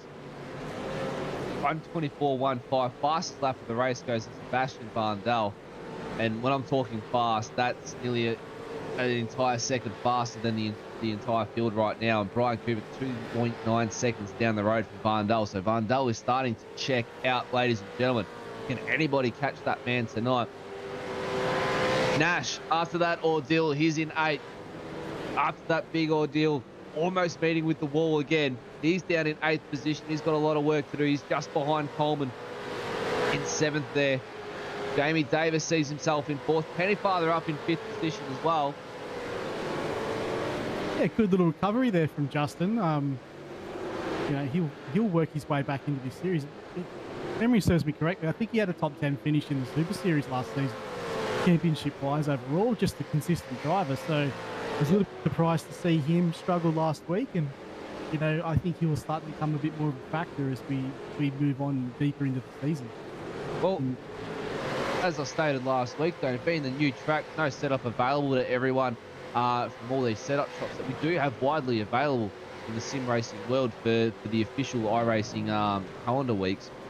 It just goes to show that with the right setup and the time for it as well, with also a well-known track by these drivers, but they've been around Barber and they've probably done thousands of laps around Barber. It just goes to show the difference between a brand new track and a track that these guys already know. Action that these guys provide is just a whole nother level. Like, we thought it was a good precedent last week where they set the level, the bar, you know, really high between the Super 2 and the Super Series. I think this week it's just going to go up another tenfold and be set even higher again, because this is absolutely insane. It's going to put the pressure on the boys tomorrow night, Dino. Yeah, we've just got a good chunk of drivers there at the top of this split that are just really, really evenly matched, which has just given us good spectacle. And yeah, we were just commenting off air, just the sixth sense I think Kimura showed there with car control and car placement in particular. That is of a Super Series standard. So they're going to be pushing on. There's overlap there for sure now with these top 10 drivers in this split. You know, we know that they're thereabouts and could compete in the Super Series. It's just the pre-qualifying that they narrowly missed out on. So there's plenty of ability there at the top of the field. Well, as we were off screen there, watching another battle take place, Davis got around Nicholas Timores and has made himself into 3rd position. Alan Dawson finds himself into pit lane. So there we go, ladies and gentlemen, the first of the pit stop, 17 laps to go. Alan Dawson in the pits, Jason Schooler in the pits as well. So the strategies start to play out. Stephen Martin also in the pits. So will the leaders react to this? Davis gets a little bit squirmy. Arndell, 5-second lead now over Cooper. He's checked out. He's bolted. Nash, he's also done in the pits. So Nash has gone into the pits already. I didn't take note of that one. And Nash, he's got himself quite a bit of space here. Quite a bit of clean air to play with. Yeah, where these cars feed back out into the track is going to be crucial for their strategy. If they can get some open space, they could really make this work for a couple of positions. But they're going to be vulnerable, obviously, at the end of the race as well. So that's what we wanted to see. We wanted to see some spread in the strategy. The safe play is to go long, and particularly if you're running in that top 5-6 cars. Oh, Bane with a moment. Bane with a good moment. But yeah, just the safe place to go long, but we want a few to chance their arms here and see what they can produce with a new set of tyres. Dino, no new tyres tonight. That's one thing to note. So these guys are going to be going 25 laps, Dino, and ladies and gentlemen, on the same set of tyres. So we saw them after 17 laps. They were very loose. They were starting to hurt. Oh, big moment for Lorne Mackey. Big moment. Monday off the track as well. Up the road a bit more. Bane and Gaffer fire themselves into the pits, but Mackey with a big moment. Able to recover. He's going to go to pit lane, I reckon, right now. Fill up, try and get some pep down in those tyres. That's the only way to do it. Try and go for a slow transit down pit lane to take some heat out of that tyres. But he's going to go around one more time. That's going to hurt him a bit more. Just saw Andrew Johnson in the background there dive into pit lane. But Dino, from one driver to another, but obviously driver yourself who's raced around here in the RSRA a number of times and probably done a whole heap more laps than what I have personally. Barber Motorsport Park, it's, as usually see it's a quiet track, very limited on overtaking, but if you can get these runs right, look after these tyres, it's going to favour those type of drivers tonight.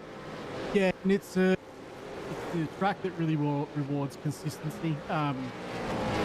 You know, quite often if you get one corner wrong, you're losing speed through the following 2, 3, 4 corners. So you need to be really smooth and consistent. And so when you see a guy or a driver dive in to try and find that clean air, you're just aiming to be as consistent as possible for those remaining laps that are in that free air, and that's going to get track time.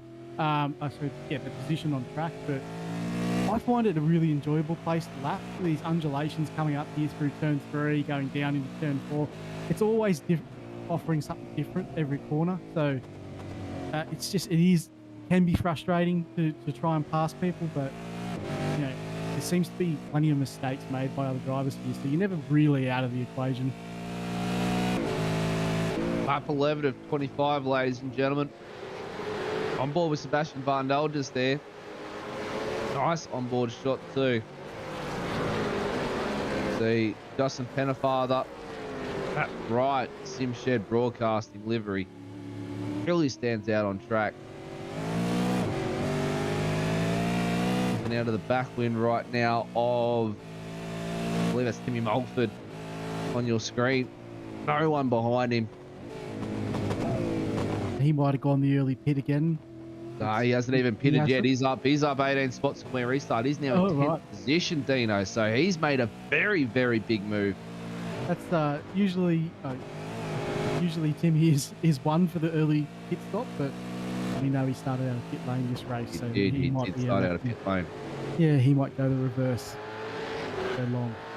That reverse strategy that we're talking about. 4-1-2. And I believe that's Tony Gaffer as well, battling it out there. So that's Schooler and Gaffer. These two have always been locked throughout the series there. That's one thing we've noticed. Gaffer and Schooler, they've always been nose to tail with one another. They're big ultimate rivals in this series.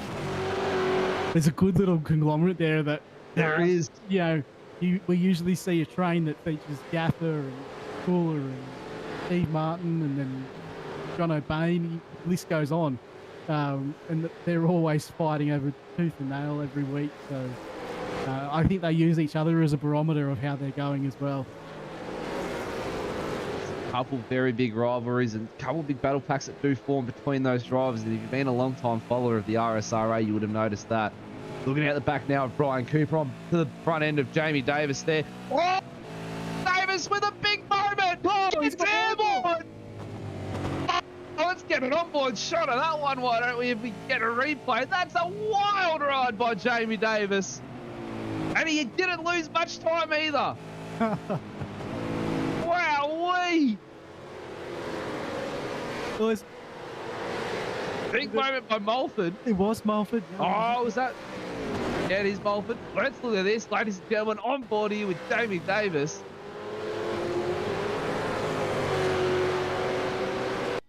That's a wild ride. Gets loose out of here.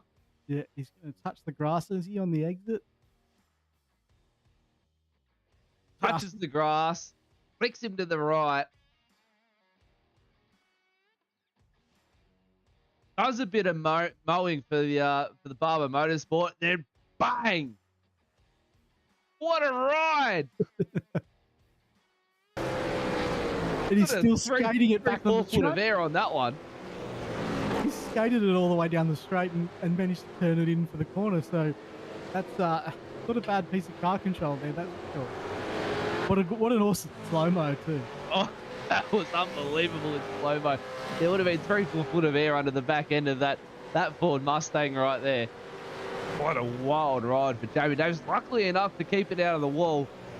And I think that was just a lot of luck. But that race suit will definitely need to be changed after tonight's race, Tito, because, oh, my Lord. Wow, look. Going up the inside of Pettifather's having a look at all this action unfolding on the platforms of SimShed Broadcasting, ladies and gentlemen, on your Monday night motorsport. This is the entree, mind you. This is the entree. The main course is tomorrow night as Zach Heyman leads the way, but Coleman up the inside of Pettifather into turn 1. Can he get it done? No, he can't. Wow, Wowee, ladies and gentlemen. We thought we've seen it all, and the action just gets better and better and better as it goes on. This is the battle for the top 5 right now. It's fair to say Jamie's been on the ragged edge tonight. With the way his driving style's been highlighted by this track. Just hangs it out there. It's good to watch, that's for sure. Not so good for the timesheets, but good to watch. That was absolutely unreal. This is some wild moments right now on your Monday Night Motorsport, ladies and gentlemen. Coleman and Pennefather still battling it out right now. Nicola Timmeray's in front of these guys, holding his own. He's just going for that clean race, trying to get his bank as many points as he can, not just for the overall, but for the championship as well.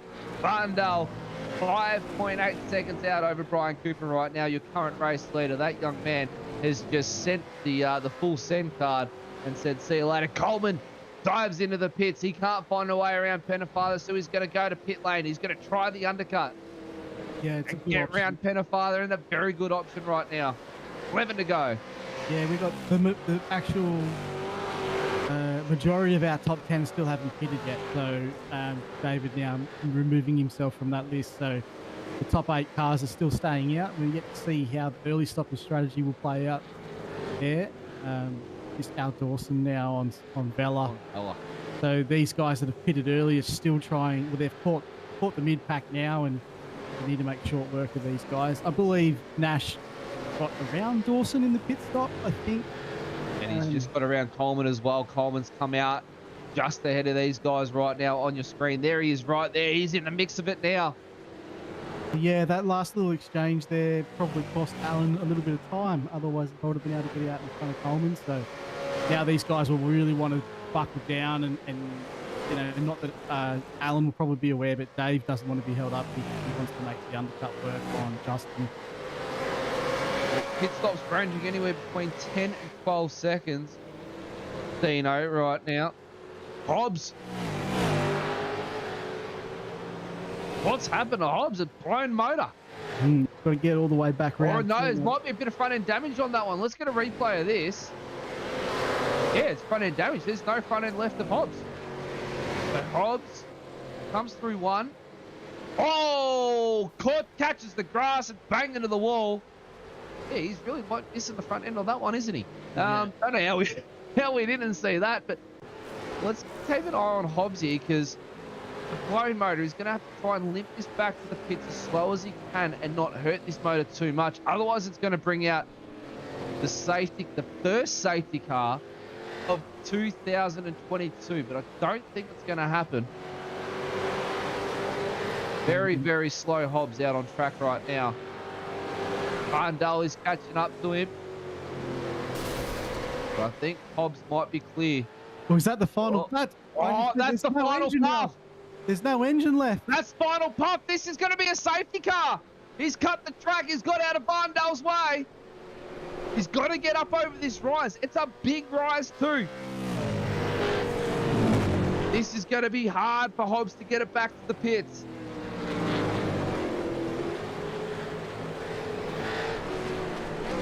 Oh, he's limping. He's got it over the crest. He's back in pit lane. That's an almighty limp back to pit lane for Hobbs to try and save the safety car from coming out. As much as we wanted it to really spice things up, Hobbs did a fantastic job right there. Varndale maintains his lead of 7 seconds now over Jamie Davis. Brian Cooper has gone into the pits. He's out in 8th position, ladies and gentlemen. But what's this going to do for Varndale now? If that's how far Cooper's down, mind you, Bolford, Simpson, Monday, Pennefather, Timmerers, and Davis still yet to pit in front of these guys. So there goes Brian Cooper. He's now in 7th. But how's this going to play out? Cooper with a 10.3 second stop. So Cooper, Nash, and Coleman. That's where it was before Nash and Coleman made their pit stops. So it's worked for them so far. Where's that going to put Varndale when he stops? Is Varndale going to come in this lap round? Lap 17 of 25, ladies and gentlemen. They've only got 2 more laps in the tank left. Palmermountain out of the pits. Mackie out of, or in the pits, both Mackie and Palmermountain in the pits now. It has paid a little bit of dividend because David Nash is now 3 seconds off the back of Brian Cooper, who did pit from P2, if memory serves me correctly. So, you know, Nash, after that early incident in the race, Made up. He's recovered, yeah. And also David moved up with him. So, you know, those guys are moving forward. We've still got 3 or 4 in front of them to pit. We've got Tim Morris is in the pits now. I keep going to say tomorrow, but I've got to check myself up on that. I've got to cycle it out of my head right now, Dino. Yeah. Oh, Brian Cooper off track. He loses the position to Nash. And Nash makes up a position on Cooper there. Get a replay of that one. Dino. We'll see how this one comes unstuck over the rise. Behind Mulford. Down. Yeah, he's just been guided off.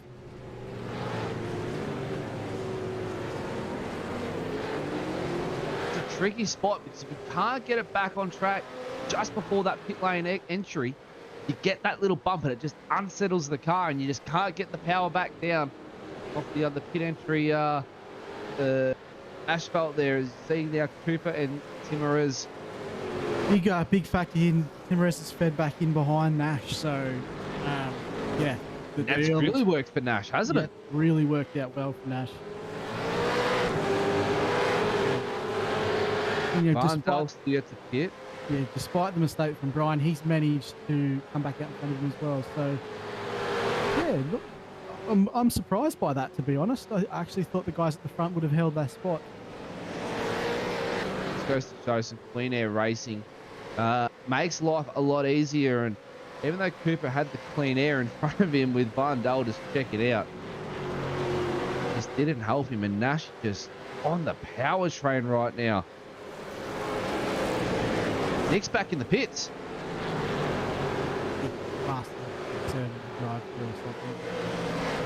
That's not right. He's hit at 10.2 last time. Something's happened to Nick right now. Ooh. Drive through. He must have been speeding in the pit lane. We do have some pretty narrow incident limits here as well, so I don't know whether potentially, is it about 13 incident limits? Yeah, 16x, so I actually can't see how many he's caught so far, but I think it might even be either speeding in pit lane or he's got a incident counter too high and it's seen him now just demise his race. He's now down in 11th position.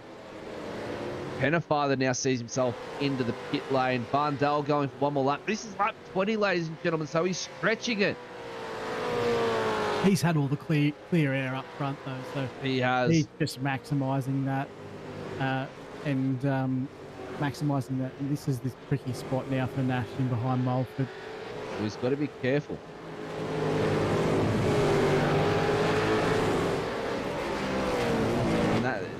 Van Dal's got to be careful because this is allowing Nash to close in on him. But Mulford is holding him up, and we know how hard Mulford is to get past.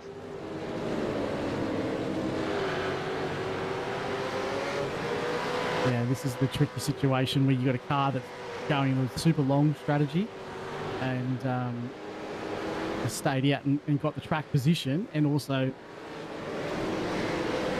it is for position, so Nash is just a little wiggle there for Mulford on the exit has probably just been enough to allow Nash to get around to that. He needed that move. He needed that move big time. Dale now in the pits. Davis in the pits.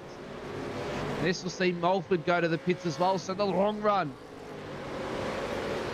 by Van Dal, Davis and Mulford by the looks of it.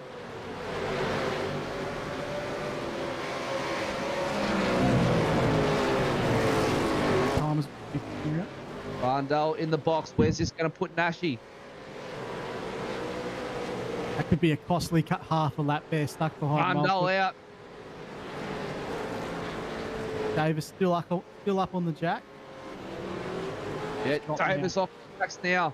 So where's Nash? There's Nash on the main straight now, so this is going to be close. Davis out of the pit lane. There's Nash, not too far behind. So after the big incident at the start of the race for David Nash, he now finds himself up into P3 after an immense drive. That's a really good recovery drive. Fantastic recovery by David Nash. That just goes to show why he is the veteran of the RSRA Super 2E series. Dino. He's been to this place probably a lot more than everyone else, so he's got some experience at the track. I think you'd be a little bit dirty that he hasn't walked away with a bit more tonight. Nice little battle here between Coleman and Cooper. Big dicing for moves right now. 21 of 25, ladies and gentlemen. On board with Coleman as he rides the back bumper of Cooper. Cooper has a big check up. He runs wide. He's on the grass. That's going to allow Coleman by. Coleman zips by like he was standing still. And Coleman now sees himself in fourth.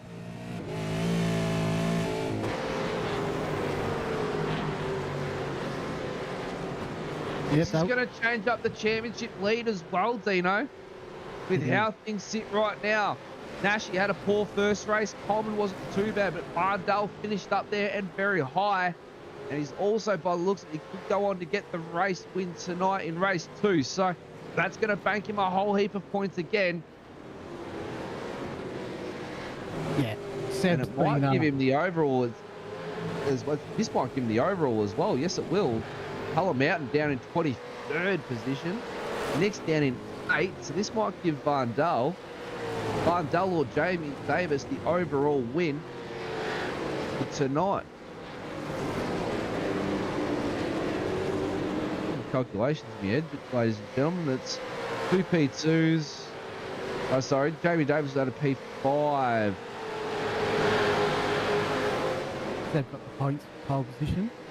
Yeah, so this is going to be close, ladies and gentlemen. We're going to have to wait to see the unofficial results for this one at the end of the night once we interview some drivers. That's going to be an interesting one. Lap 22 of 25. Forward there.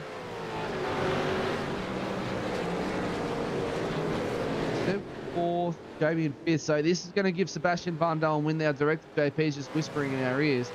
If they stay the same in how they are, this will give Seb Barndale the round win as well as the race 2 win. So, but it's not over until the fat lady is sung, Dino. Absolutely, we got these cars now. It'll be a real handful around the track, and you can see we've seen plenty of drivers make little mistake over the course of the race. So, but look, Seb's looked pretty pacey tonight, so he's looking really good there at the front of the race. I think it's just good to see Jamie come back with a solid drive this week as well. Barndale can really button off now. He's 3 laps to go till the end of the checkered flag. Simpson I think on Crowhurst gets the move done into turn 1. I think and now he's going to chase after Bain. Dino? I was just going to say something's happened to Nash there as well. He's fallen right back into Dave Colvin's clutches. Slight little mistake there as the tyres start to wear on. It's going to be a tough one to call. I mean, Just see these 25 laps on tyres, Dino. That's a long run. Yeah, you just see everyone's just having a little bit of a moment. You know, Brian, the previous lap, had that moment where he just ran wide, and you know, the tyres have all but given up on everyone now. So it doesn't take a whole lot to make a mistake. And with the grass paddocks, it can be an eternity before you can get back on the track from a short mistake. So even though it's grass runoff, that grass runoff leads to a wall very, very quickly, as Jamie Davis and obviously David Nash has found out tonight. Can do. Once these cars get on the grass, there's really not a whole lot you can do. You just got to point to the track and hope your car slides back into position. It's like ice on the grass. You know, anything can happen once you step outside the bounds of the track. Yeah, I'm used to looking for that rough stuff not the black stuff out on my track. I go for the rough stuff. So I'm used to being off in the dirt for when I race. But when these guys with slick tyres, Dunlop slicks and grass definitely do not mix. And you can ask anyone, that's like an ice skating ring, as Dino said. But 2 laps to go, ladies and gentlemen. On board at the moment with Bain, Simpson, Crowhurst out the back there. Gaffer just in front of Bain. This is this little battle pack we're talking about before. Dino, Schooler, Gaffer and Bain, they reunite once again. You could throw a blanket over them most races, couldn't you? Like they just travel around together. Like they're out for a Sunday drive, these guys. Bain's starting to get some pressure from Simpson now. Brian Cooper has another off-track moment. Bain has a little big, very big moment. Heimdall takes the white flag. 9.96 second lead so far. Can he extend and go the double digits on his final lap? 1:24.15 his fastest lap of the race. 1:24.9 was his last lap. So he's still lapping in the 24s. Everyone else in the 25s, 27s and 26s. Heimdall is on another planet right now.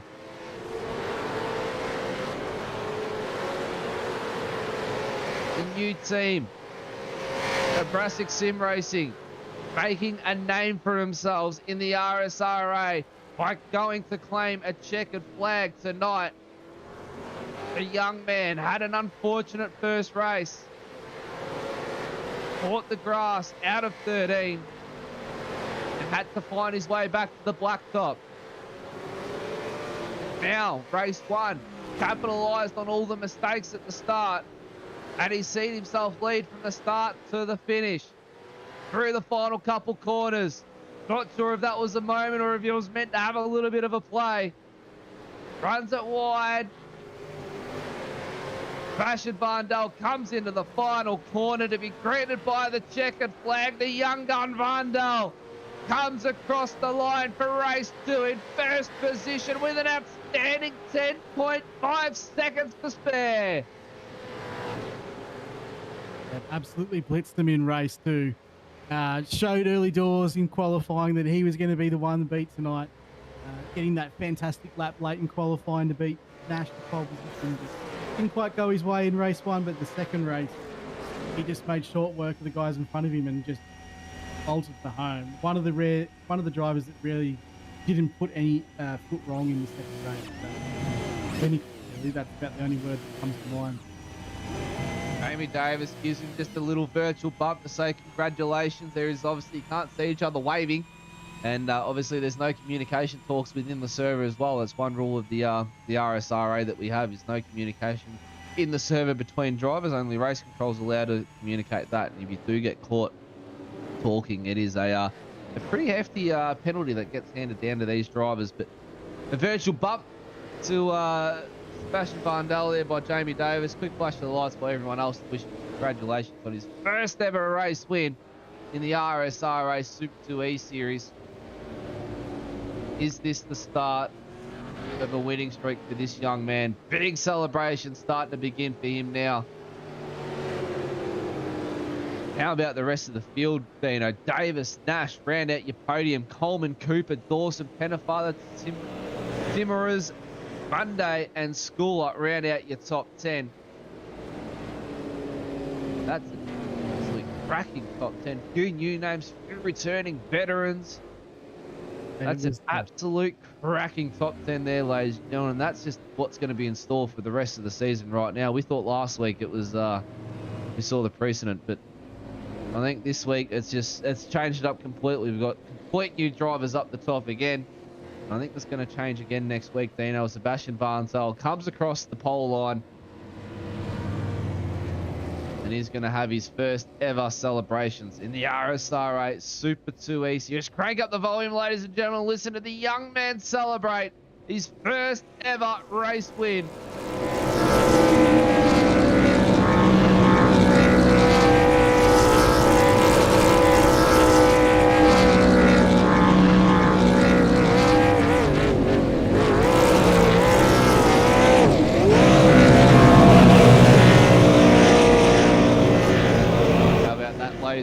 Young Sebastian Barndale with a big celebration across the line, and the celebrations continue through turns 1 and then loops it. So let's get to the unofficial results, ladies and gentlemen. Bring them up on your screen as we wait for the drivers to join us in the commentary booth for a few questions about their race. But Sebastian Barndale with 10.3 seconds at the line over Jamie Davis. David Nash, the veteran, returning in P3. Coleman, Cooper, Dawson, Pennyfather, Timerez, Monday, and Schooler will round out the top 10 there, ladies and gentlemen. Over the page, see the remaining drivers. 3 Fords to the rest of Holden's, 7 Holdens there. So 4 got dominated tonight. Tony Gafford, Jonathan Bain, Adam Simpson, Lee Crowhurst, Tim Mulford, Stephen Martin, Steve Vella, Rod Hollis, Daniel Leet, and Jaden Borg. And just an insight as well, ladies and gentlemen. Daniel Leet is his name, not Leet. We've been pronouncing it wrong the whole entire time, and he came in last week just to inform us of how to pronounce his last name. Jaden Borg, Jeff Eddie, Dan Palamount. I'm after an unfortunate jump start for that man right there. Ron Mackey, Lindsay Hobbs, Andrew Johnson, Braden O'Loughlin, and Dylan Thomas, a non-starter tonight. Lee Davis, our safety car driver, very quiet 2 weeks in the office for that man right there. We thought he'd be out tonight, certainly after Lindsay Hobbs blew a motor about halfway around the track. He had enough pace to keep it up and limped the car back to pit lane. So he went safety car free, not just for 1 race, but 2 races, ladies and gentlemen. So that makes 3 races so far, or 4 races to be precise so far, for the RSRA Super 2 and Super Series combined, that we have gone safety car free. Well, ladies and gentlemen, our podium sitters are in the booth with us right now. Let's get down to business and get some questions fired away. It's 5 to 10 Australian Eastern Standard Time if you live in the 21st century down here. Nashi, mate, welcome back to the commentary booth, mate. It's always good to have you back. And Dino put the big curse over your head, mate, at the start of the race, and unfortunately, race 1 didn't go your way. I thought this was race 2, interviewing. It is race 2. Oh, sorry. No, race 1 was oh look, it was a bit of contact, and then I just lit it up and just fought my way back to where I thought I could go. But yeah, it was one of those ones you sort of just put that in the back of your memory and go on to race 2. Oh, mate, look. You put it all aside of you. You fought back well in race 1, I'm not going to lie, but race 2 didn't go your way at the start either. You sort of had another big moment, almost found the wall. The likes of Dean Reddit, the commentator's curse, yet again. And but you can put all the blame over to Dino there. But, mate, you fought back like no tomorrow and came back to see yourself on the podium. That's a very big drive, mate. Well done. Yeah, I'm a hot, sweaty mess now, I'll give you that. Just trying to hit numbers, and thanks again for the team principal for putting the mocker on me. It's fantastic. I think this is a one-sided interview. Mate, look, by the end of that race, we obviously had 1 set of tyres to go through the entire 25-lap race there. They must have been screaming by the end of it. Terrible. I was pushing as hard as I could because I knew that I could possibly get a podium, so I was just absolutely hammering that thing. So yeah, it was wasn't fun the last 5 laps. But mate, you still managed to take home some championship points. That's still going to help. We know consistency is key throughout the entire RSRA, whether it be Super 2 or Super Series. So we know consistency is key. So just banking those points and looking forward to next week to try and find yourself with inside the top 5 again. That's just another plan of yours. Exactly, and that target on my back is quite large. Well, look, it's going to be smaller tonight because it's been taken off you at the moment, I believe, That's by right. the young gun who finished first. So, but mate, look, the target was painted big. It looked like it got hit pretty quick in race 1. Race 2, it looked like it may have got touched up again. But I mean, that was some fantastic racing there between you and the newcomer Nicholas Tamores. Yeah, no, door-to-door is always fun. It's just, it's hit and miss every now and then. You get a corner, you have a dive, and it should happen. Basically about it. So, yeah, we'll carry on for next week anyway. Mate, speaking of new drivers, it's a challenge to really learn how these guys operate out on a racetrack. You've never turned laps with them before. I mean, you've battled it out with David Nash, with Cooper. you know, the likes of Bain and Mulford and Gaffer and all those boys, you know how these guys operate on the racetrack. You guys know each other inside out and how you race and where you're going to put the car. When you come up to a newcomer like Nicholas, who comes into the series completely fresh to us, never seen him drive before, that's just a whole nother thing that you've got to learn. Yeah, absolutely. You just you obviously know with these other boys put the cars. Some make it wide for you, some make it easy for you. So just trying to learn these boys' lines and where you can make an attack and go from there. Well, mate, you know the proceedings in the commentary booth. Stick around. We'll get back to you very, very shortly. We've got about half an hour to burn, ladies and gentlemen, before 10:30, and that's when we're going to be going out tonight. Who's that? Brian Cooper, Jamie Davis is Jamie Davis, mate. Second position tonight. Welcome back to the Super 2E series, everybody. To Jamie Davis, that's a returning veteran driver as well in him, a season champion, mate. Big warm welcome back to you. It's good to see you up in here and having a bit of a yarn with us again. Congratulations on P2, and maybe it's the start of a repeat season for you. Thank you very much, Matty. Yeah, hopefully my bit of luck, bad luck from last week, I've turned that around now and can string together some few clean races. JD, obviously, Winton was a tough track for not just yourself, but everybody else alike. We obviously didn't see the best performance from you, but Dino and I had mentioned that, you know, it was one where you'd have 2, 3, 4 weeks of, you know, some absolute stellar performances, and there was just that one race where you just floated mid, you know, low top 10 to mid pack, still score those championship points to be consistent. But we thought maybe Winton may have been one of those races for you. Winton wasn't too bad. I duffed the start, and then I drove like an absolute pig. So I'd put that one behind me and move forward now. Oh, mate, you've moved forward, all right. Race 1, talk us through what happened, mate. We didn't get to chat to you about it post-race after race 1. Came out of turn 5. What in the world happened? We saw 1 minute you were battling out there with Pala Mountain and Tamoras, and next minute you're in the wall. Quite simply, I seen an opportunity. Well, sniffed an opportunity in the last lap. My eyes got bigger and my foot got heavier and couldn't control it. That water balloon went pop very, very quickly, did it? Yeah, definitely, when I slapped that wall. Mate, look, you've set yourself back up onto on the second position now. Barber Motorsport Park, I'm not a big fan of it. I do like how flowing it is, but very, very hard to get right, especially with some action-packed racing like with the forms of David Nash and Sebastian Barndell and Nicola Tamora out the front there. We were just missing each other by, you know, millimeters or, you know, the thickness of a piece of paper. Definitely a challenging track, nice and flowing. Probably only really one opportunity to pass around here, so critical to qualify at the front. Well, it's one opportunity to pass certainly turned into a lot more that we saw tonight. There was dive bombs and people going inside, outside, and all over the place everywhere, mate. Look, you know the proceedings. Stick around with us. We'll get back to you for a few more questions about the what's to come further in the season. But ladies and gentlemen, moving on to the first-time winner in the RSR8 Super 2E Series. Put your hands together for Sebastian Barndell, everybody, mate. Welcome back to the commentary booth. Third position last week, a fourth position in race 1, and now a race win. You've got to be pretty happy with that to start off the season. Yeah, I'm absolutely stoked about that. Feels awesome. I would have liked to take maximum points from race 1, but all I could do was put my head down and just send it in race 2. Mate, look, it's the fat lady hasn't sung, as we said. There's still obviously unofficial results.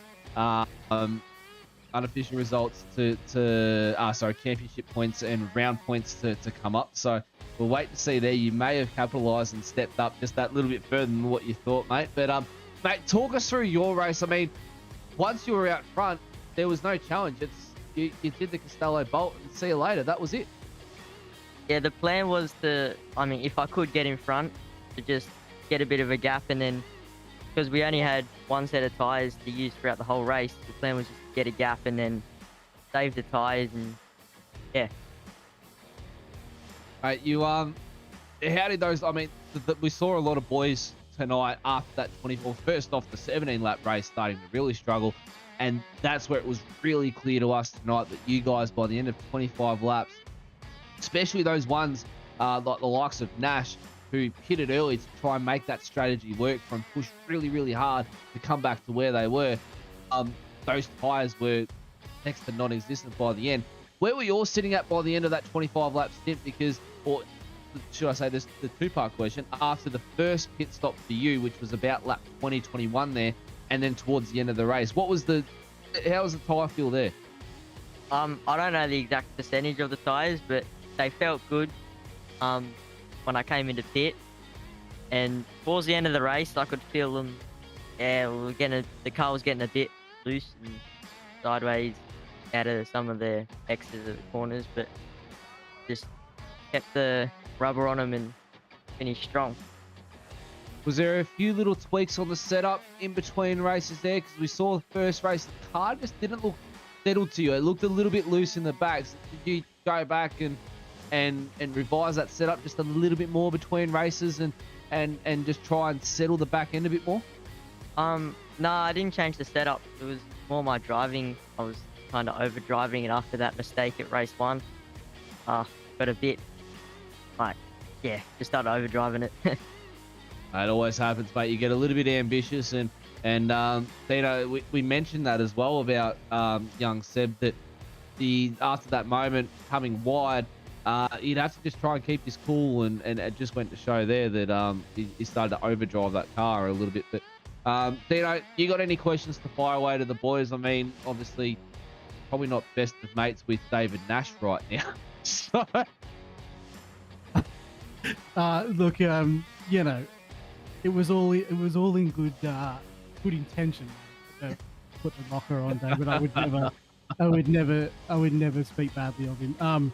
Look, I might go back the other way and start with Seb, because I just want to hear a little bit from Seb about the maneuver at the start of race 2 to get Nicolas Tamores into turns 11 and 12. We were commenting on the stream. It couldn't have been any more than a cigarette paper between the back of your car and the front of his, and that was possibly the moment of, I think, the moment of the season that we've had so far, because I thought for sure you were both going into the fence. Did it seem that close to you when you were in the car? Did you feel like it was just a bit of a grip and hope moment that you didn't make contact with him? Yeah, that's kind of how it went. Just hope for the best, but my plan was to be cautious, but Nicholas made a mistake out of the quick chicane, and I'm like, this is my chance to take the lead and then just try and get a gap on them, so I kind of went for it. When you get a chance, you need to watch that back, because I think that was, we nearly seen it repeated the lap after with Nashi, who unfortunately just got a little bit of a net code. But how you two didn't manage to get net coded in that situation, I'll never know. But that was a fantastic moment, and yeah, just a really great drive from you, mate. Yeah, shout out to Nicholas. That was good racing. Yeah. Any more from you, Dino, or do we start looking towards some unofficial round points? I think JP's probably want to push it on, but look, just what a great night of racing.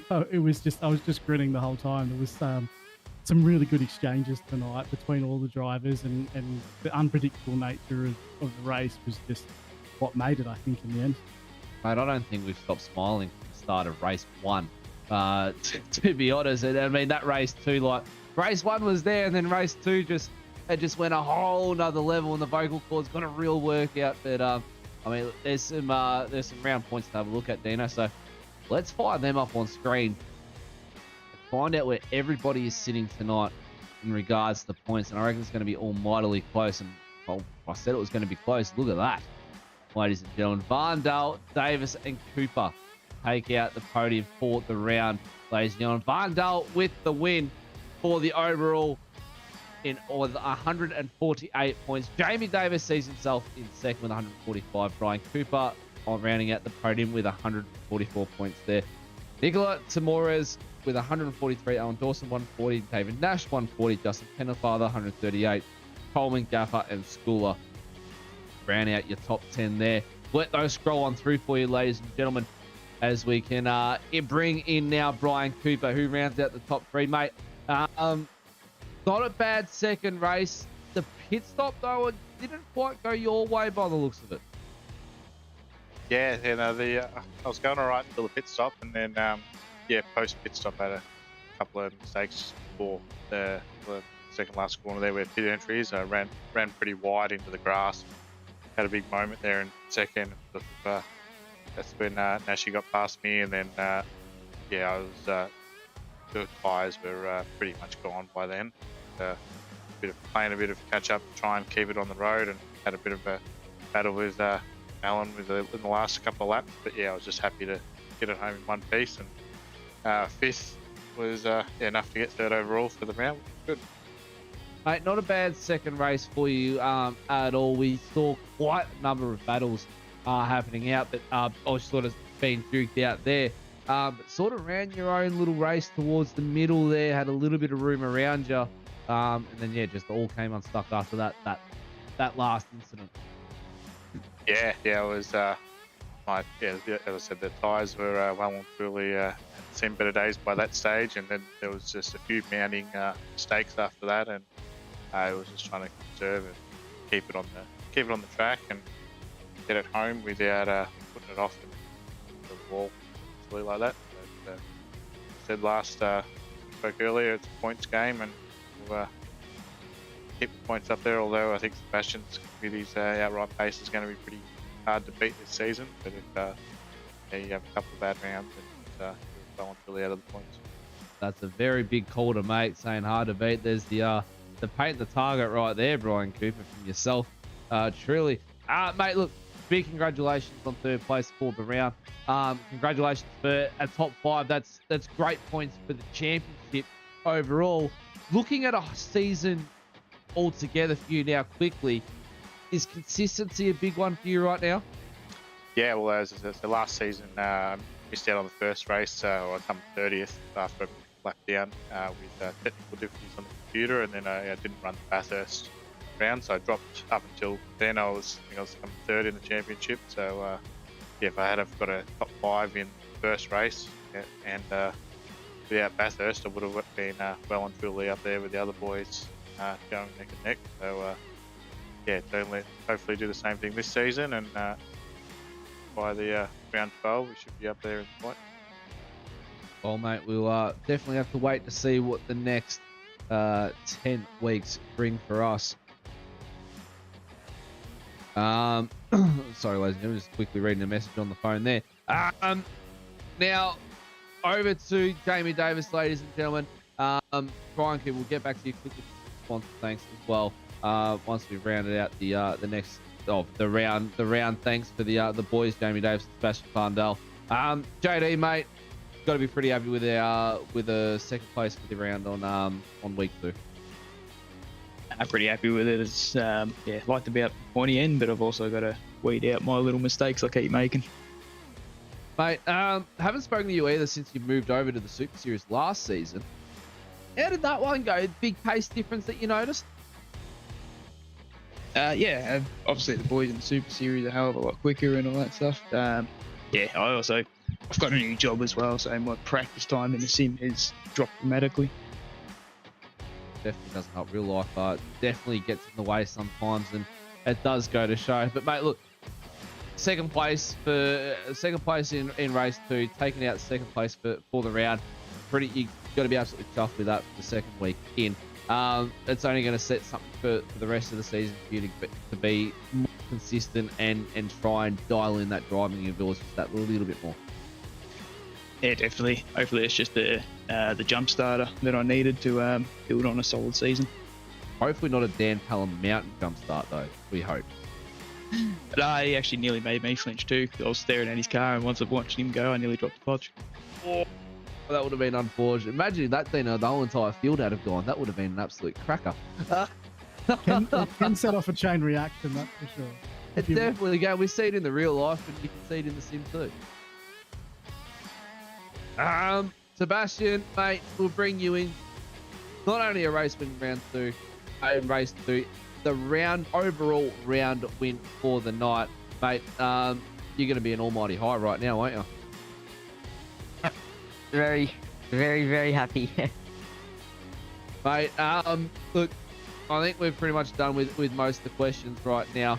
We'll get some sponsor thanks quickly from you, Seb, being the round winner and the race winner of race 2. We'll go through the list, and then we'll have a quick look into next week. Ask you guys a question each, and then we'll start to wrap things up. So, Seb, you've got the floor for sponsors. Thanks, mate. Yeah, just a shout out to Abrastic Sim Racing and the sponsors Goodyear, Auto Care Orana, Real Sim Racing Australia, Racing Ears Custom Hearing Protection, and we support FU Suicide and hashtag No Social Hate. And just like to thank my go-kart sponsors, Stratacore, Lakes Custom Computers, Drillers World Australia, and Shockwave Signs. Good stuff, mate. Jamie Davis, you've got the floor, mate. Yeah, I'd like to thank Autosurf, allows us to partner with Grip Clean, High Tech Oils. I'm missing a couple there now. I do apologise. It's probably been a while since you've done one as well. Yeah, I do apologise. I'll apologise to them personally and stuff. But yeah, JP, yourself, and everyone competing. Thanks, guys. Nashi, mate, for the third place in race 2, you've got the floor. We've got Bliss Home, Capital Custom Work, Suicide, Broadcast, Goodyear, Orana, the commentary booth, which is Matt. No, you did the right thing. Coops, mate. Coops, you've got the floor, big fella. Yeah, I'd just like to thank the Tank SRT team, BA Crocs, and Dirt Division. Thanks, guys. Obviously, ladies and gentlemen, this whole broadcast that you are watching on your screen right now is not possible with the likes of our sponsors, the RSRO, Real Sim Racing Australia, FU Suicide, Goodyear Auto Care, Warana, SimShed Broadcasting, and there's also the likes of Track Cam Sport Gourmet, SDK Gaming, Overpass Visuals for that absolutely astounding open video that you see, and Simming. Championship points is the next one, ladies and gentlemen, before we get up the calendar. So let's smash them out very, very quickly and have a look at that. Look at that, ladies and gentlemen. Barndale, the youngster, takes the top step over David Nash by 4 points. Then you got Brian Cooper, Alan Dawson, Dave Coleman, Jamie Davis, Tony Gafford, Tan Bella Mountain, Jason Schooler, and Justin Pennefather. So they're going to start shifting and shuffling around a little bit for the next couple of weeks. I'd say, Dino, we'll let those scroll on through for everybody to see at home. But I reckon, Dino, there's going to be a little bit of shuffling for the next 2, 3, maybe 4 weeks, I reckon, and then it'll start to even out the top 10 with only 1 or 2 dropping in and out, I'd say. It's going to be close. I reckon it's going to go longer than that, personally, myself, Matty. One little mistake is going to be costly for your championship standings. So with the points as tight as they are now, I don't expect to see that changing much until the second half of the season. But that's, like I keep saying, that is the draw card to this series. It's just wide open, mate. Oh, that's absolutely amazing. Just going through the points, like at the moment, anybody can contest the championship, with like the championship trophy at the end of this 12-week season. So it's just that close. Let's get a look at what's coming up next week for these drivers, ladies and gentlemen, so you know what's in store for them and what to see. If you do have a favourite driver in the race, let us know below. But we head over to Motorsport Park for a 41-lap sprint round, Monday the 4th of April at 8:05 p.m. Australian Eastern Standard Time, ladies and gentlemen. So that's going to be an interesting one, Dino. Boys, Motorsport, a favourite track. Seb, we'll start with you, mate. The newcomer and the youngster for the series. Motorsport, I'm a fan of it. Very tricky to get around, though, in my eyes. Yeah, it's a very flowing and fast track. I mean, it's awesome fun to drive around, but the racing can get a bit difficult sometimes to trying to overtake and stuff. Because, yeah, it's a very hard track to overtake around. It's almost similar to Barber in that kind of way, isn't it? Yeah, very similar. I mean, this track's got a couple, like, hard braking zones into hairpins and stuff where that track doesn't really have it. But, yeah, it's very similar. Nashi, mate, we know you love a lover of Motorsport.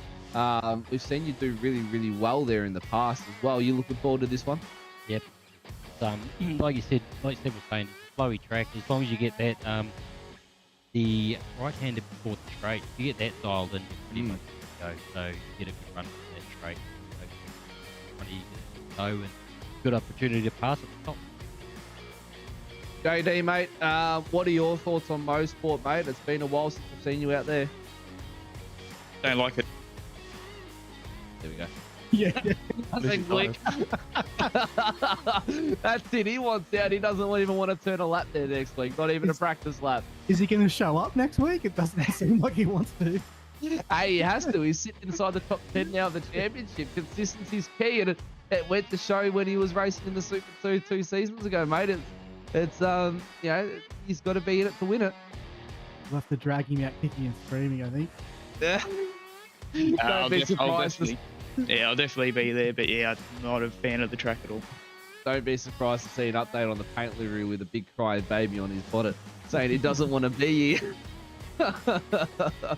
Well, ladies and gentlemen, that's it for us tonight, unfortunately, for the RSRO Super 2 E Series for round 2.